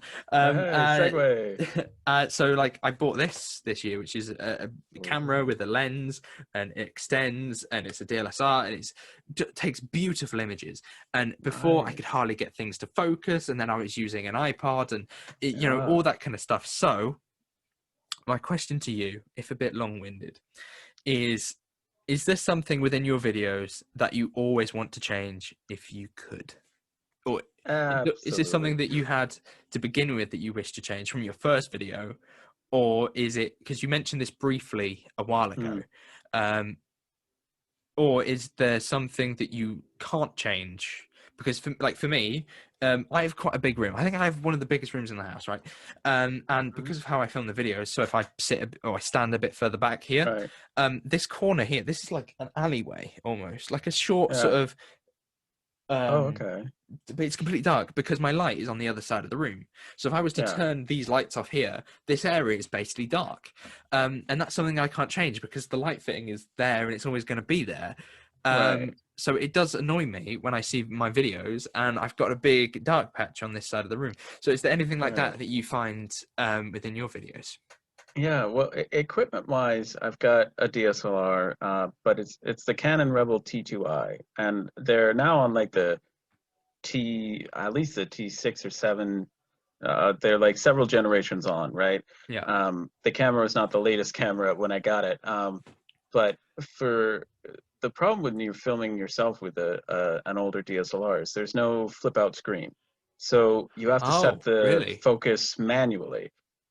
So you kind of put something Oh, right how would you around do where you're that? gonna be, and then you focus it, and then sometimes you can be out of focus, or you can't. And also with this DSLR that I still film on today, it shuts off every 12 minutes. Mine You does turn it on, Mine does that as and it well. shuts off after 12 minutes. So Yeah. I always have to turn on the I don't know what timer, that's about. and eventually you get like sort of the sense of like when 11 minutes has passed, and you get up and check. Yeah. But I would absolutely change that and get like a camera with a flip out screen, so I could at least tell if I'm gonna be out of focus for the whole video. Yes. See, my camera. I mean, this is a bit of a thing, but mine's got a flip out screen. It's a Canon Nice. 600D. Oh, It has a okay. flip out screen. And let me Nice. tell you, it's not improve a lot because you're Oh still no. sitting. It has like a zoom feature, so you can kind of zoom in a Right. bit to what you're filming. So, but the thing is, Ah, I'm sitting there with this kind of up here, small. and because I Okay. stand, there's nothing Yeah. really to focus on. So occasionally, I do notice that that sometimes you can kind of get off a bit. It's just because in this small thing, this looks like it's in Right. focus, but when you have the full picture, it's not. Okay. Well, that's good to know. That's good to know. And then right now I would upgrade my video editor, because it crashes like multiple times during an editing session. Yeah. So that would be something that I See, would. I always wonder if that kind of stuff is just me, because obviously when you see your finished videos, and this is part of where I was going with the question, you don't notice those things. Like I never thought, oh, you're out of focus. I just don't Oh notice it, yeah. or I don't think about it, Right. Right. because I think you're your worst. Absolutely. Yeah, Yeah. you're your worst enemy. You're your Uh-huh. biggest. You are your biggest critic, Yes. and you kind of sit there and you're like, oh no, that's slightly off, or Oh, I I could do it a lot take with you. shots, being like that's not centered, or but it's like, Uh, what is center really? Because then I'm moving it back and forth, and right. that kind of stuff becomes quite an issue. I absolutely get that. Like, there's not a video I haven't made that I wouldn't go, oh, could I have done that better? But I am lucky that I didn't. When I started making YouTube videos, I've been doing it for a while. So my most embarrassing videos, thankfully, I didn't post them on the internet. I wasn't. Yeah, They're I have a they're all thing on a about hard deleting them. drive. They're all on a hard drive. Totally. And what you see, the first video I posted is the earliest video I posted on YouTube. But I now often look back and I wonder like, oh, was I better then than I am Mm. now? So Yeah, it's that's where I'm like, because you've done it for so long, haven't you? cause, oh right, Because and more you than look back most. and again, you're I think you're always most self-critical of the video that you're making. And every video I make, there's always a point where I go, I want to scrap this. I don't like this. And Yeah, I've so, done that many times actually. When I've sat here and I've just done my Timeless Children review. There's been multiple episodes. I don't know if it was Timeless Children, but I sat there and I thought, oh, I'd get onto the computer and I'd be sitting there and I'd be like, oh, it's a bit harsh, or like I was just too aggressive with how I've said that it comes across as yeah. too negative when. Oh yeah. And then you get up and it's like, oh, refilm it, and so you Yeah. refilm it Yeah. all. But I think that you probably wouldn't notice if you were just the I viewer. no, and it's good to hear that you enjoy the videos and don't notice them, the way I Yeah, would. But it could, there's absolutely you're as you say, your own worst critic. But I think you need to let that drive you to try and better what you create the next time. But the motto I've heard from Sean Cannell, video influencers, is done is better than perfect. I have to remember that. And it's like yeah, because I I was let thinking perfection about get this in the earlier way. actually for this question. I actually thought about it, and I thought, I don't know who the director was. I want to say that it was Yeah. David Sandberg, the guy that directed Shazam, but Okay. I might be wrong. He said that a lot of directors, or those that aspire to be directors, will work so hard on trying to get well, actually, it's an analogy that works for many different things, like writing books and stuff, about being that, Mm. the first line has to be perfect, Yes. or the first image and the first frame has to be perfect, that you Yeah. just retake the same frame over and over again. Um, Right. but there's no difference between the frames. It's just you being Right. that critic, That and it gets to the point when you never actually finish anything because Exactly. you sit there and you scrap it because you think it's Right. awful. And I think that having a profile or having a YouTube channel, because to begin with, this is only something that I've developed recently, is I've tried to make videos that I feel have more lifespan than just like that week, which is Yeah. kind of why I've swayed away from news. And there's lots of people doing it much Yeah. better than Yeah. I could possibly do. So I've kind of swayed away a bit from doing news because I think, Yeah. you know, these people, they're doing excellent. Confused Adipose he's doing beautiful Mhm. videos on Mhm. leaks and all types of stuff, and Tharies Oh as well, yes. doing loads of Oh videos on leaks. yes. It's all very much kind of Yeah. me, you know, going into an already saturated Oh, I idea. know. I Um, know. and for then something that Right. you know, it's nice to see your videos then appear again. Like I did a thing with my steelbooks a couple of months ago. I plan to do a new one now that we have Yes, the please. majority. I think you actually watched that video, in fact. Oh yeah. But Oh you yeah. but it was all of the steelbooks that I had at that time, and very I love your often steelbooks. I see it appear again on my like recently watched Yeah. by, you know, like what people are watching kind of thing. Right. And Right. when I see that, I'm like, okay, that's kind of that's the video that you want to go for more often, the kind of video Yes. essay kind of stuff, because that's what people like, and it's Right. about going I towards the audience. I started out doing, now I'm doing trying to do more news. But I'm terrible at news because I always get to because of the way I do videos, it takes me quite a lot of time to go from start to finish. So Hmm. I always feel like so many people have done so many great news videos. Philip Hawkins is one who does a Yeah, lot of great ones, and it's definitely. great quality, His and he Time just Lord Victorious videos on the whole oh canon so great, so that just great. helped me through the entire thing, even though, you know, Right. because obviously it was an expensive event. Yeah. The fact that You're he not getting was everything, going for it, Yeah. you know, understanding where this went to that went really, Yeah. really helped. And I think that all of that kind of led to a much better experience with it Right, because of right. his And videos. he's another great channel to watch. Mm.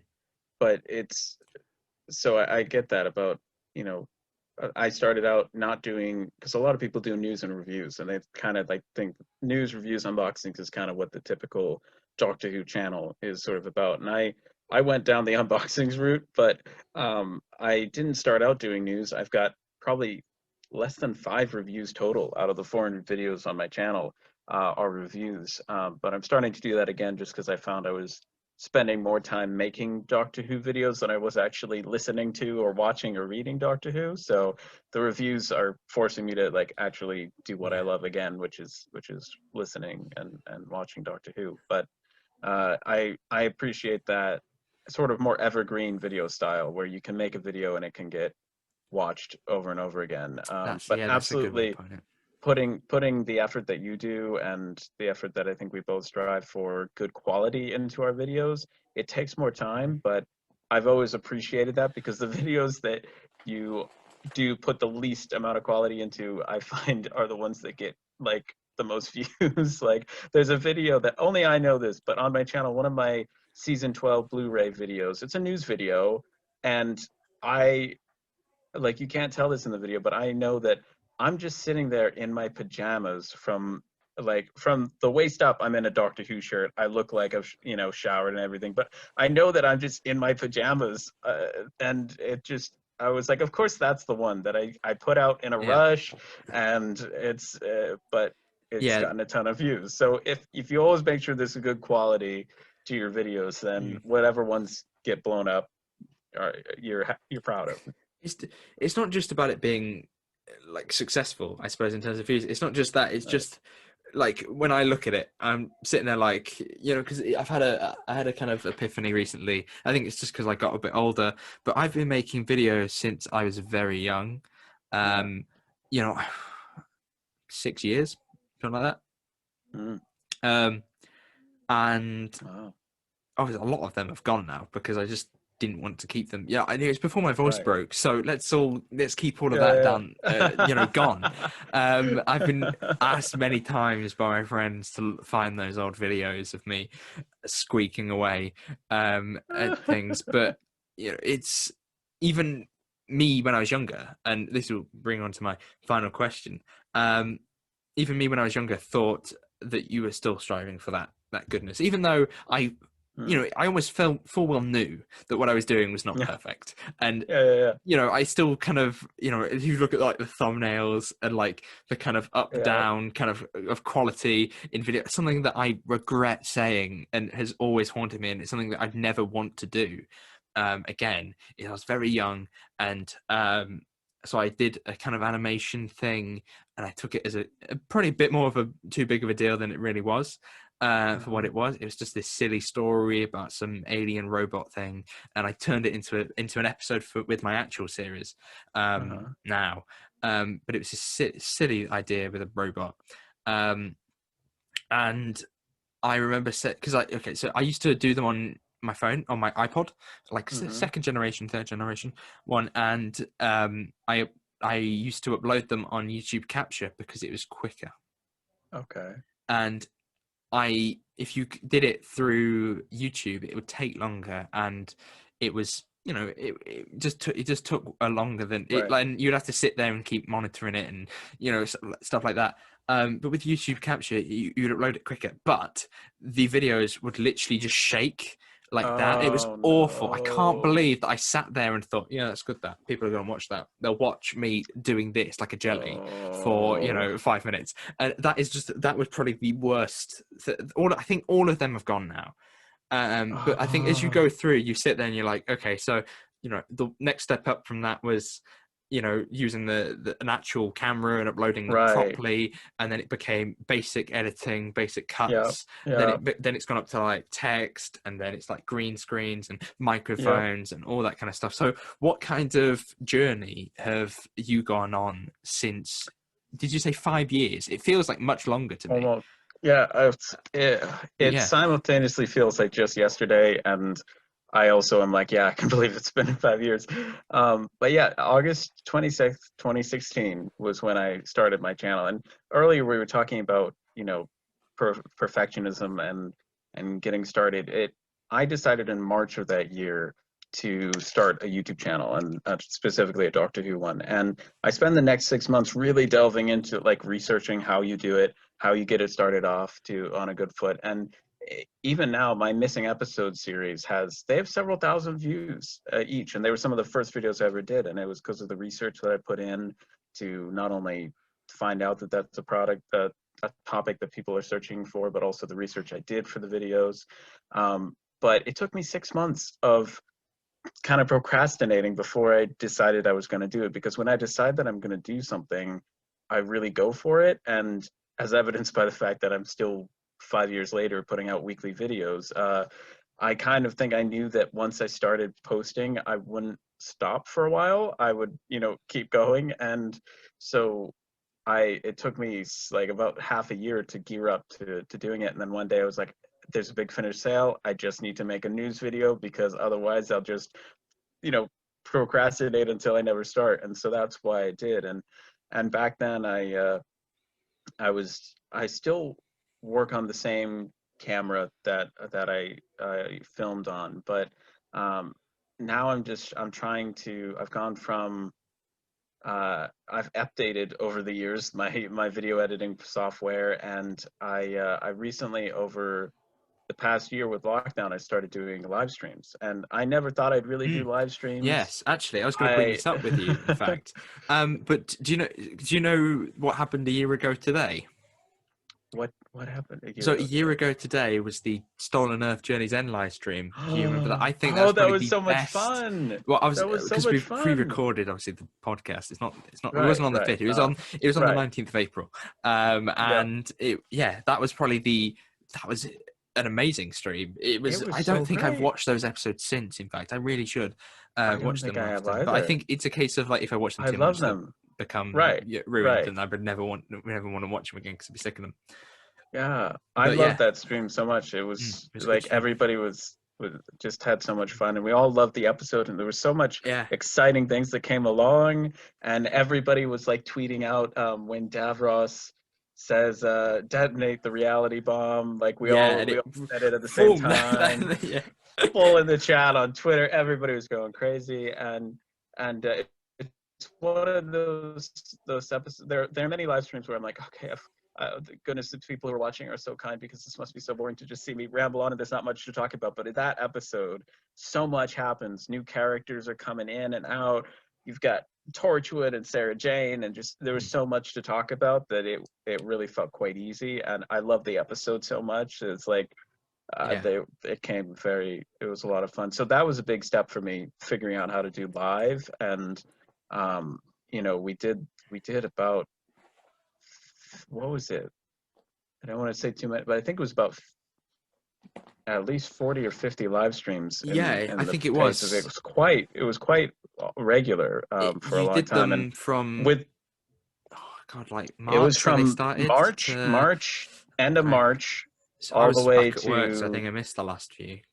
But yeah, it's like 9 months or something, like it quite, maybe even was longer. winter, I think, some point winter. It was quite a ways. I remember doing, actually, the last Easter I did a Planet of the Dead stream, so it Yeah, hasn't been a year. We're currently moving now, so I'm just like, doing live streams would be a bit crazy in different locations. But the it was really fun to just see how many people, including yourself, just came and supported, and it was fun. yeah, because you'd see the same faces or You'd see the same the same faces, yeah.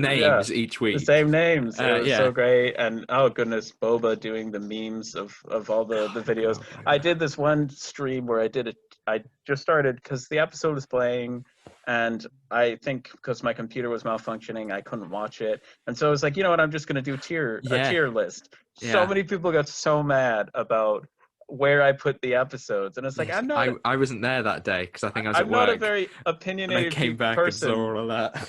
Well, I'm I try not to be, I'm always try to be like careful and respectful of people's opinions, because I know that if I rant about an episode in a video, I can think of specific people, like say Day of the Doctor. I can go on a rant about how that didn't have classic doctors and really didn't meet my need for a 50th celebration to celebrate the whole of Doctor Who. Right, yeah. But it's a great episode. It's a Yeah. great 10th anniversary. It's a great new series celebration. It's a great episode.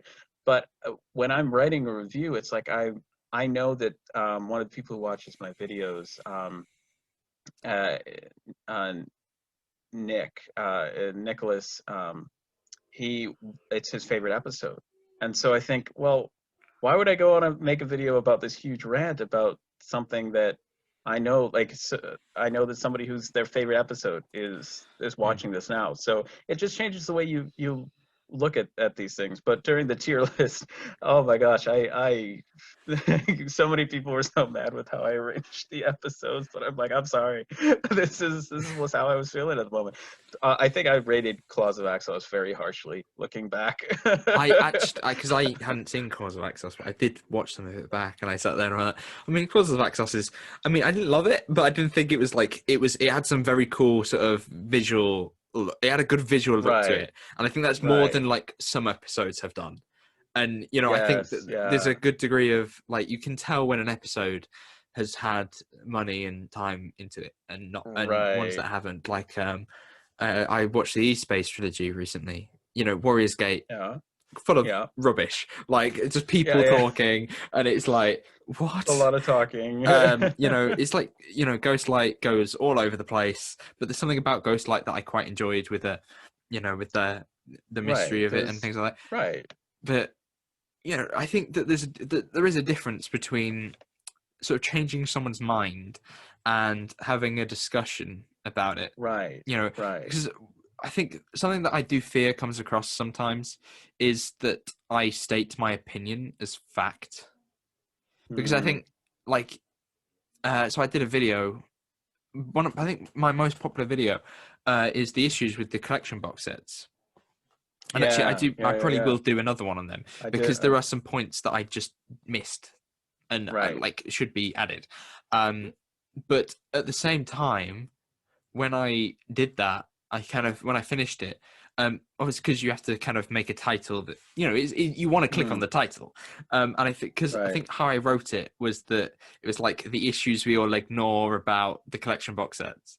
Yeah. And people, you know, I had a few people that would comment about it being, you know, not the fault of the people that make it. I was like, I'm not blaming the Right. people that make it Right. or anything like that. It was kind of just, to me, like a silly kind of opinion video where I'd say the things that I didn't like Yeah. about them, and a lot of it was like the prices and the kind of idea of limited Right. edition, and things like that. And you know, the kind of, some of it was a bit naive of me, I suppose. You know, I knew that the series, you know, the early series were going to come out at some point, but because they Right. said that they were, but yeah, I mentioned that as a kind of an issue, Yeah. was that they haven't come out yet, and you know, if the run gets cancelled, it won't. But if it did, Right. then you would Right. lose that connection. And obviously, the run would have to be complete for you to get the complete collection, Yeah. Yeah. and things like that. And with that, I didn't realize how much of what I said was picked up on by every word. Every Right. little detail kind of gets picked Yeah. apart almost, because So it's like I said it once, and then it becomes like 5, 6 comments, different people saying it, right. Right. mentioning it, and I was There. like, to me, it was like just what I thought about it in that second. Yeah. Yeah. Which is why I think in podcasts and in live streams you can give a greater context to what you mean and what you say. Mm. But in a video, you have to be a little bit more careful because you can so easily be misunderstood or taken out of context, which is why I think I have the opposite problem to you. I think I can come across as being too too positive or not opinionated enough. And it's like that's not Yeah, not actually how critical I when it just am, becomes but I am purposely not critical because I think there's corporate almost. so many channels and people are very critical. And I think that's sadly what does well on YouTube is if you have a negative title and a negative thumbnail, it's gonna go a lot farther than an equally good video about like, you know, how great Doctor Who is now. You Yeah, know, yeah, the death of Doctor Who question mark will get a lot more views than Doctor Who's going strong! Exclamation mark. yeah. You know, I so think, it can be hard to not fall into yeah, that be you you know you have to kind clickbait. of have a line between, it's um you know, there's some videos you kind of do this kind of, I've seen your videos do it as well, where you do like a shocked face, you know, Yes, a kind of the like, I'm thumbnail not face. smiling but I'm not sad. Is that a happy shocked, or is that a bad shocked? And Yeah, you know, it's my reviews now they kind of do the line. like, hmm, is it? It's What was like, that? could this is this good? Is this bad? You know, and try to hit that balance because and you know you don't want to ever like clickbait people, but it is an aspect of just YouTube in general. It's like I put a lot of work into this. I want this thumbnail and title to be interesting enough Mm. because like I recently did Death to the Daleks sequel question mark because you know the Dalek Protocol Big Finish review is just not a title that's going to interest Yeah, anybody. I You mean, it know, is what it is it's going to what the interest some video people, is, right? but yeah, people But people will still watch it obviously, but I've you know, I've put in hours writing the script, into listening to the audio, into filming the video, into editing it. By the time you put in 8, 9, 10 hours into the video, you just yes. you don't want it to flop, you know? By the time that you had your review out, I think, was it Saturday or was it Friday? Saturday, Saturday. Saturday. I so came out on Tuesday. From Tuesday to Friday, I listened to it. That's how long it took me to listen to it. Um, Wow, wow, yeah. no, actually, it It might have been can, a couple of days. I think it was like Thursday, and then I listened to a lot of the Dalek universe itself. right, Over the span of 2 days, and when I saw that, I was just immediately intrigued. Not because I knew it was a Death of the Daleks sequel, but I was right. intrigued because I know you to what, like, it's all about kind of the personality of who's behind it. Like, Mm, it's almost like you have to give everyone listening a reason to want to care about your opinion. And I think that the way that yeah, you establish that is that you share more opinions.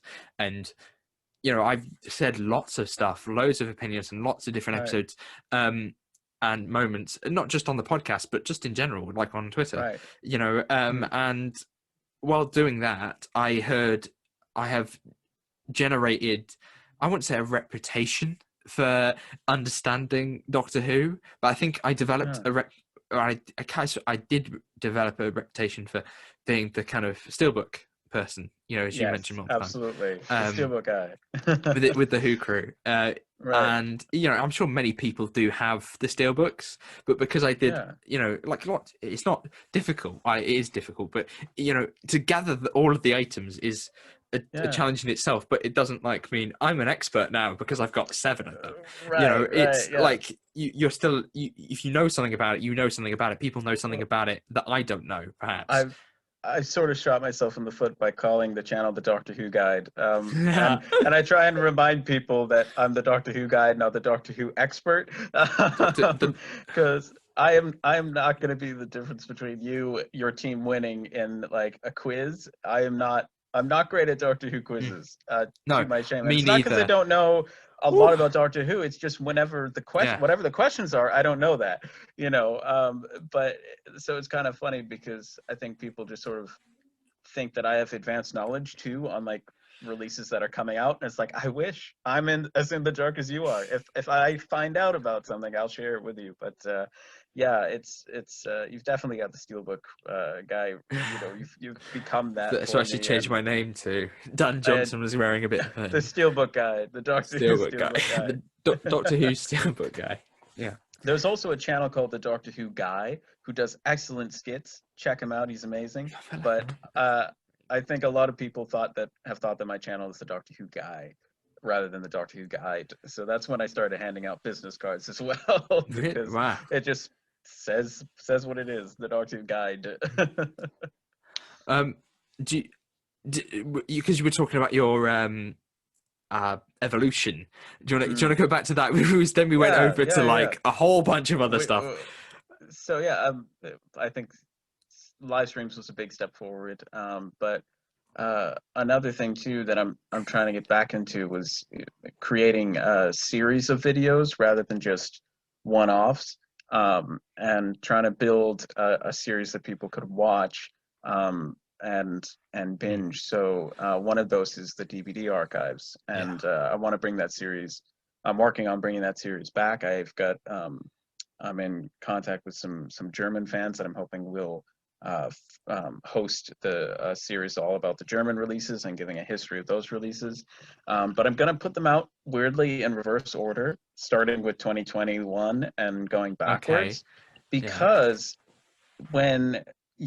because that way when we put out the first episode, whether it be 2001 or whatever, with every episode that we put out, people will be able to binge through 2015, 2016, 2017, all the way through to the latest year, which means that people will be going back and watching those videos rather than what I have now of people are waiting every week for the next installment to come out, but they're not going back and rewatching the videos. So I think it's a more fun watching experience to say, okay, I've seen these videos when they first came out, but now that the latest one is out, I'll binge through them all again. So that was something that I'm trying to adopt more, is just the format of the videos, creating themes and therefore themed thumbnails as well that people can recognize. If it's this color in the background or has this theme, that's something I want to work towards more. But my evolution was because I worked hard to make sure that my camera's set up and my laptop. I've been working on them for the same 5 years on like the same laptop, the same camera. I'm probably gonna replace them soonish because they're kind of dying on me at this moment. But my setup kind of stayed the same. It was more that I would move around to different sets.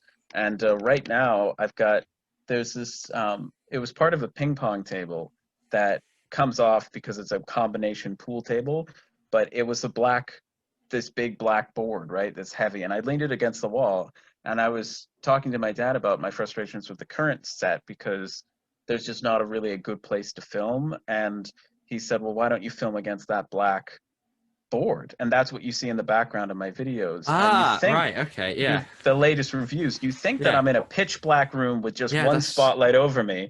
Mm, There's an inset light above, and the room is in full brightness. I But did the way wonder that how we you did that. framed Yeah. everything and the black background behind me, I'm sitting in a folding chair, but it can give you this, it can give you this absolutely professional look.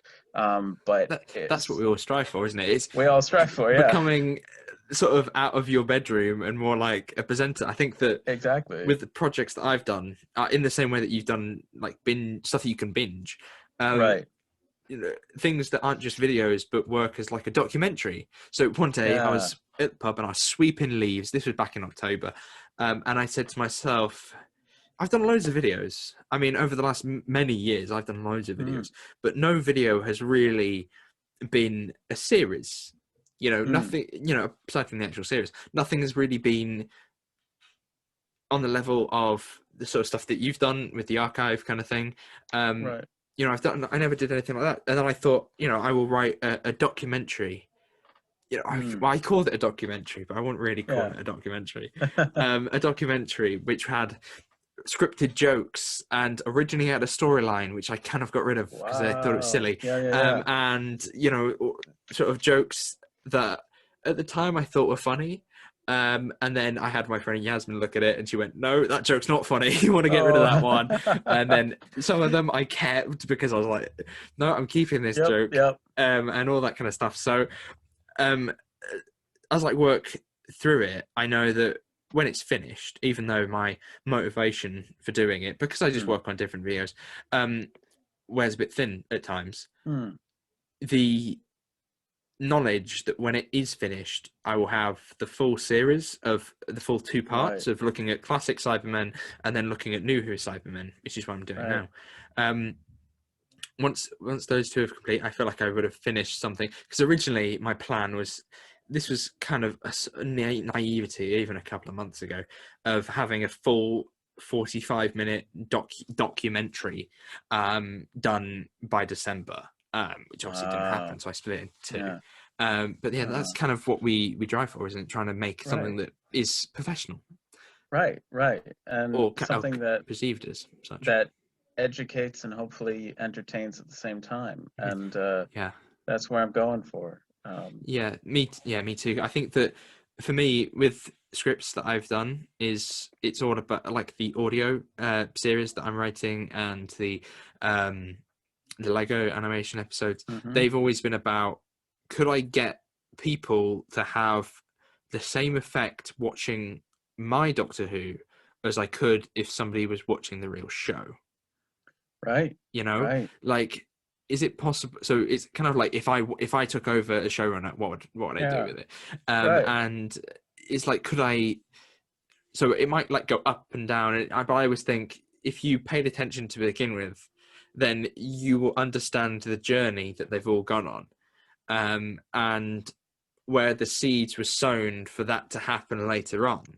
And you know, seeds that, you know, maybe the production is not brilliant. I think that there was a beautiful thing that Christopher Eccleston said when the new series came out, when he said that it's, you know, shows like Star Trek and things like that with giant space battles, and Doctor Who can never do any of that. But what Doctor Who did do and still does is touch their hearts more than their just sort of like big explosion brain. Right. You know?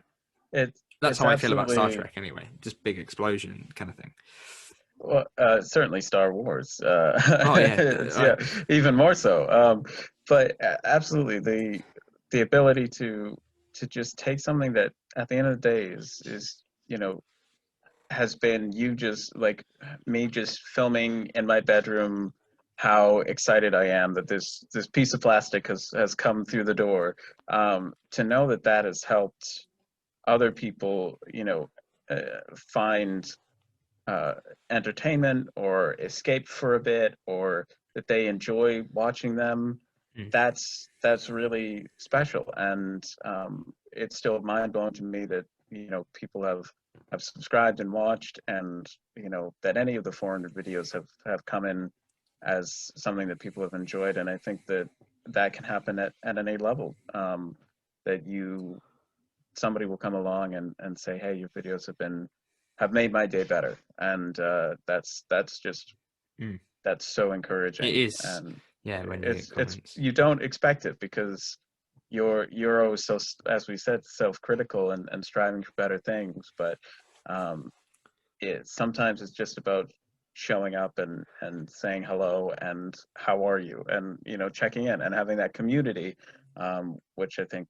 channels like yours and Doctor Who Adventures, they do so well, and I strive to answer as many comments as I can, and at least let people know that I'm grateful for them checking in, and so Yeah, I've met many people just because in the recent year I did a quiz group yeah. with Time of the Whovians, um, Oh, with a nice. few of them, and then it's kind of like that's where I met Joe Brennan and just Cynical Who, a whole bunch of people, Oh, yeah. or, Harbour Holmes, all those kind of people that are all interested and all kind of doing the same thing at different levels. Yeah. Yeah. There's the lovely Pickles Parker reviews, or George, who I've had on the podcast before, who I think's lovely, and Yeah. it's partly because I relate to him, because Uh-huh. I was stuck in his position at being at that hundreds when I saw, Mm. you and many other people go over it, 1,000 quickly. And I didn't just invite him on because I felt sorry for him, but I thought he Yeah. could add something to the conversation. Right. But because of that, and I haven't just built a community, but I've kind of built a group of friends beyond the Yeah. ones that I just had at school. And Absolutely. it's weird because I would say if someone said, who's Alex Patterson? Oh, I know, he's my friend, but at the same Yeah. time, it's like Absolutely. beyond, beyond like this conversation, Right. we've been here for This is the two first and a time half we've hours spoken. nearly. Yeah. Yeah, this is the first time we've spoken properly for a longer period of You're time that hearing isn't it through a now, stream or a folks. comment. Yeah, it's very strange, isn't Right. it? Right. Because when you appeared there, and I was like, "Is this a video? Am I Right. like a GIF, Right. like a loop?" Today Um, on the Doctor Who guide. Yeah. and that kind of was a bit. So really, your way of making videos hasn't changed that much. Then your evolution, I think, maybe because obviously you're a bit older now. I think Yeah. you've grown, and you're a bit older than me as well. So you've kind of developed more of a Yeah. sense of what Yeah. you're doing, as everyone does with age. Right. But I got a lot of my experimenting done prior to YouTube. Not to say that I haven't learned and grown, but it just I haven't changed so much technically moving forward. I did get a program called Pluralize, which synchronizes my video sources and audio automatically, and that was oh, very that worth the investment. that is It useful. saved me a lot of time, and for also my if I do paid video gigs and stuff, that saves me a lot of time as well. So that was a good improvement and saves me time. But if you have multiple camera angles and stuff, it's like in Yeah, less because than a of course, minute. yeah. If I, for me personally, if I had multiple camera angles and stuff like that, I would find that a little bit too difficult for me to cope with. I think once I had a podcast episode that I split up in, so it was all about tracks, and I had multiple tracks, layers of Mm, cameras, and yeah, all types of. It was very complicated. I think yeah, I did get through it in the end, and it mm, was. Then it was, but then the next time I did it, which was last month, and this month will probably be better as well. I right, improved on what I yeah, did before. So yeah, it was. I think that once you look at what I did even a year ago, I like the right, thumbnails. If you look at the thumbnails a year ago, and yes, I'm sure yeah. if I was go I down was your impressed with channel, I was even impressed with then, your thumbnails. thank I you. there was especially there was one that particularly struck me. It was a golden one, and you were smiling. I looked at it. I'm like, wow, that's a good thumbnail. And that's it's a shame because like so much of what you make, your content, your video, it doesn't matter if you don't have a good title and thumbnail, and that's that it. There's no way YouTube doesn't look at your video and go, wow, they put a lot of work into that. The algorithm doesn't scan it and say, oh, Yeah, that's a great video.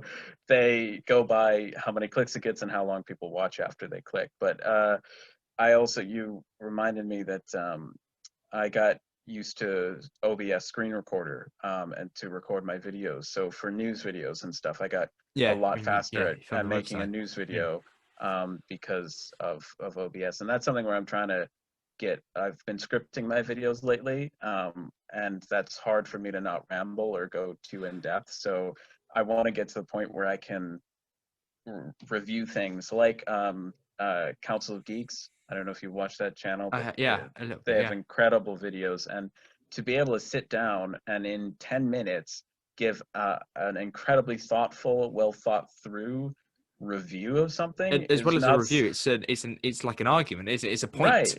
and it's a There's video essay, isn't it? Oh, it's Really? amazing. And to just sit down and do that. And there's minimal editing. Like if you're an editor, you notice when there are cuts. Oh And yeah. it's I like mean, there's look at my so little videos. jump. Me, I'm like every sentence there's a jump cut. I'm And awful at speaking. it's Yeah. just I would love to get to that point. And so that's sort of why I'm forcing myself to do more Yeah. reviews.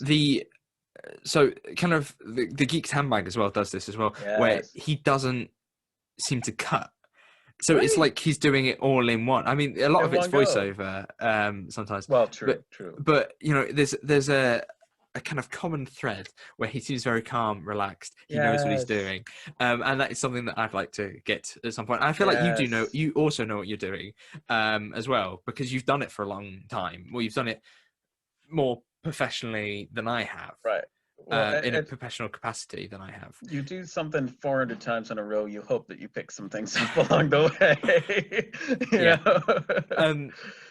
It's all the will to change and that kind of thing that I mean, we started off talking about just our collections and like just Mm, like look, how do you store your stuff and all that kind of stuff, and we've kind of drifted into the kind of algorithm and our video quality and how it's changed over time, which I think was right. a nice trajectory or way to Mm, go with the yeah. podcast, and kind Cool of what I progression. wanted to do. Do you have anything else that you would like to say in terms of points or even questions, perhaps? Well, I really just want to say how much I appreciate you having me on today, and just how much I admire what you do with your channel. And whenever I see a video of yours, whether it be on TikTok or on YouTube, I am always I notice quality because it's something that I try and go for. I notice quality and I notice creativity, and it's something I value. And when you have that trifecta of a desire to improve your quality, a desire to be creative and have that passion, which I see in your videos, and then also to have that support of a community. And I'm not just saying this because you support my community, but when you have those three things together, I think it really is only a matter of time and luck with the algorithm for you to succeed. So I wish you all the best. And if you haven't subscribed and you're listening to this, please do subscribe, because you're in for a treat. Oh, thank you very much. Wow, that meant a lot. Thank you. Yeah. I mean it. Wow. Okay, I'm a bit flustered. Hang on. Yeah. Okay. Yeah. So you're very welcome for coming on. I meant, I don't know when I said it, but I think it was a podcast a couple of months ago when I sat with Will and we were talking about Revolution of the Daleks, and I said this month or this year I really want to get some more people on that I don't normally get, and Yeah. I think it was. But for me, I like to pick people for what I think they're good at talking about. Yeah. And Right. for you, Right. there was lots of stuff I thought we could talk about. I wanted to talk Oh, about thanks. so obviously this, I wanted to talk about your collection, I wanted to talk about collecting, I wanted to talk about sort of like the worst releases, and I wanted to talk about the whole limited edition Yes. thing, which we've Oh, kind yes. of done in Yes. one here, but these were all going to be Right. separate things. And I was just going to narrow it down which one was going to be, which one it was going to be. And, I wanted to talk about how if you slap limited edition on everything, is anything really limited edition? And I think we Exactly. covered Yeah. all of it. But yeah, I've been meaning to get you on for a long Oh, time. Yeah. thank you so much for having me. I'd love to come on, and if there's something more that we want to, talk about, I'm always down for that. So thank you. Yeah, oh yeah, you're very, very welcome again. So I think that is it. That's the Awesome. outro. That's something I need to improve. So, Next time. so thank you very much for watching. Hopefully you did enjoy this video or podcast. What you should do if you're listening to this on YouTube, if you're going out, for example, I probably should have mentioned this at the beginning as well. But if you're going out and you want to listen to the podcast on the go, whether, you know, Spotify's done this new car thing where you can listen to Spotify in the car. We're on Spotify, iTunes, iHeartRadio, Deezer, Podchaser. I got most of them, I think. Google Podcasts. iTunes. What else am I missing? Probably a few. But don't worry, because they're all in the link tree below. Nice. If you click on that, they're all there, including a YouTube channel just for the podcast itself, because I understand that for a lot of people, a 2-hour podcast is a long thing to sit through. So I thought recently that I should make individual sort of episode, like 10-minute videos from it, and kind of separate it up and things like that. And of course, I'm always driving for extra podcast episodes during the month as well, because I think that it'd be cool to get, in the same way that we've talked today, a more discussion-based podcast where it's more just like free reign, talk about Doctor Who, but also you can talk about Star Wars, Marvel. It doesn't really matter. You know, when the Who stops becoming Doctor Who and starts becoming who we have this week, or who we have this month. So eventually, you know, probably not, because it does take a long time to do these videos in terms of planning and getting everyone together, etc. Depending on how big the group is. You know, I'd like to get big groups as well. That'll be fun. It will be cool to, you know, see kind of an expansion on the stuff that I've done before. But so obviously your links will be down in the description. If you send me the video that you mentioned, I mean, you can probably send me the other ones that you've mentioned if you remember them. But obviously the video, the videos are available on your channel if you just scroll down. You know, you got 6 years something worth of content there, 400 videos. 400 videos. Plenty of things to watch. Yes, there's got to be something for everybody there by now. Okay, so thank you very much for listening, and I suppose I shall see you next month. Okay. Awesome. Goodbye. Oh, do you know what we should do? I mean, I think it would be a wasted opportunity not to get you on without you saying your catchphrase. All right. I nearly pressed the off button before I remembered doing it. Okay. Wait, I can't remember it. Grow your knowledge, connection. Knowledge, collection, and connection. Knowledge, collection. Collection and connection. Yes. Connection. Okay. Okay, I'll just join in the end. You do your bit, and then I'll join in the end. Thanks so much for watching. If you enjoyed this video, please do give a like and comment down below. So excited to have been on the podcast. This is a lot of fun. And luckily, it's not just my channel, but also on Dan Johnson's. If you want to grow your knowledge, collection, and connection. Oh, that was awful. I was so out. No worries. Your knowledge, collection. Oh man, your knowledge, collection, and collect. See, there's a lot of C's there. There's a lot of C's. That was intentional. If knowledge, collection, and connection with other Doctor Who.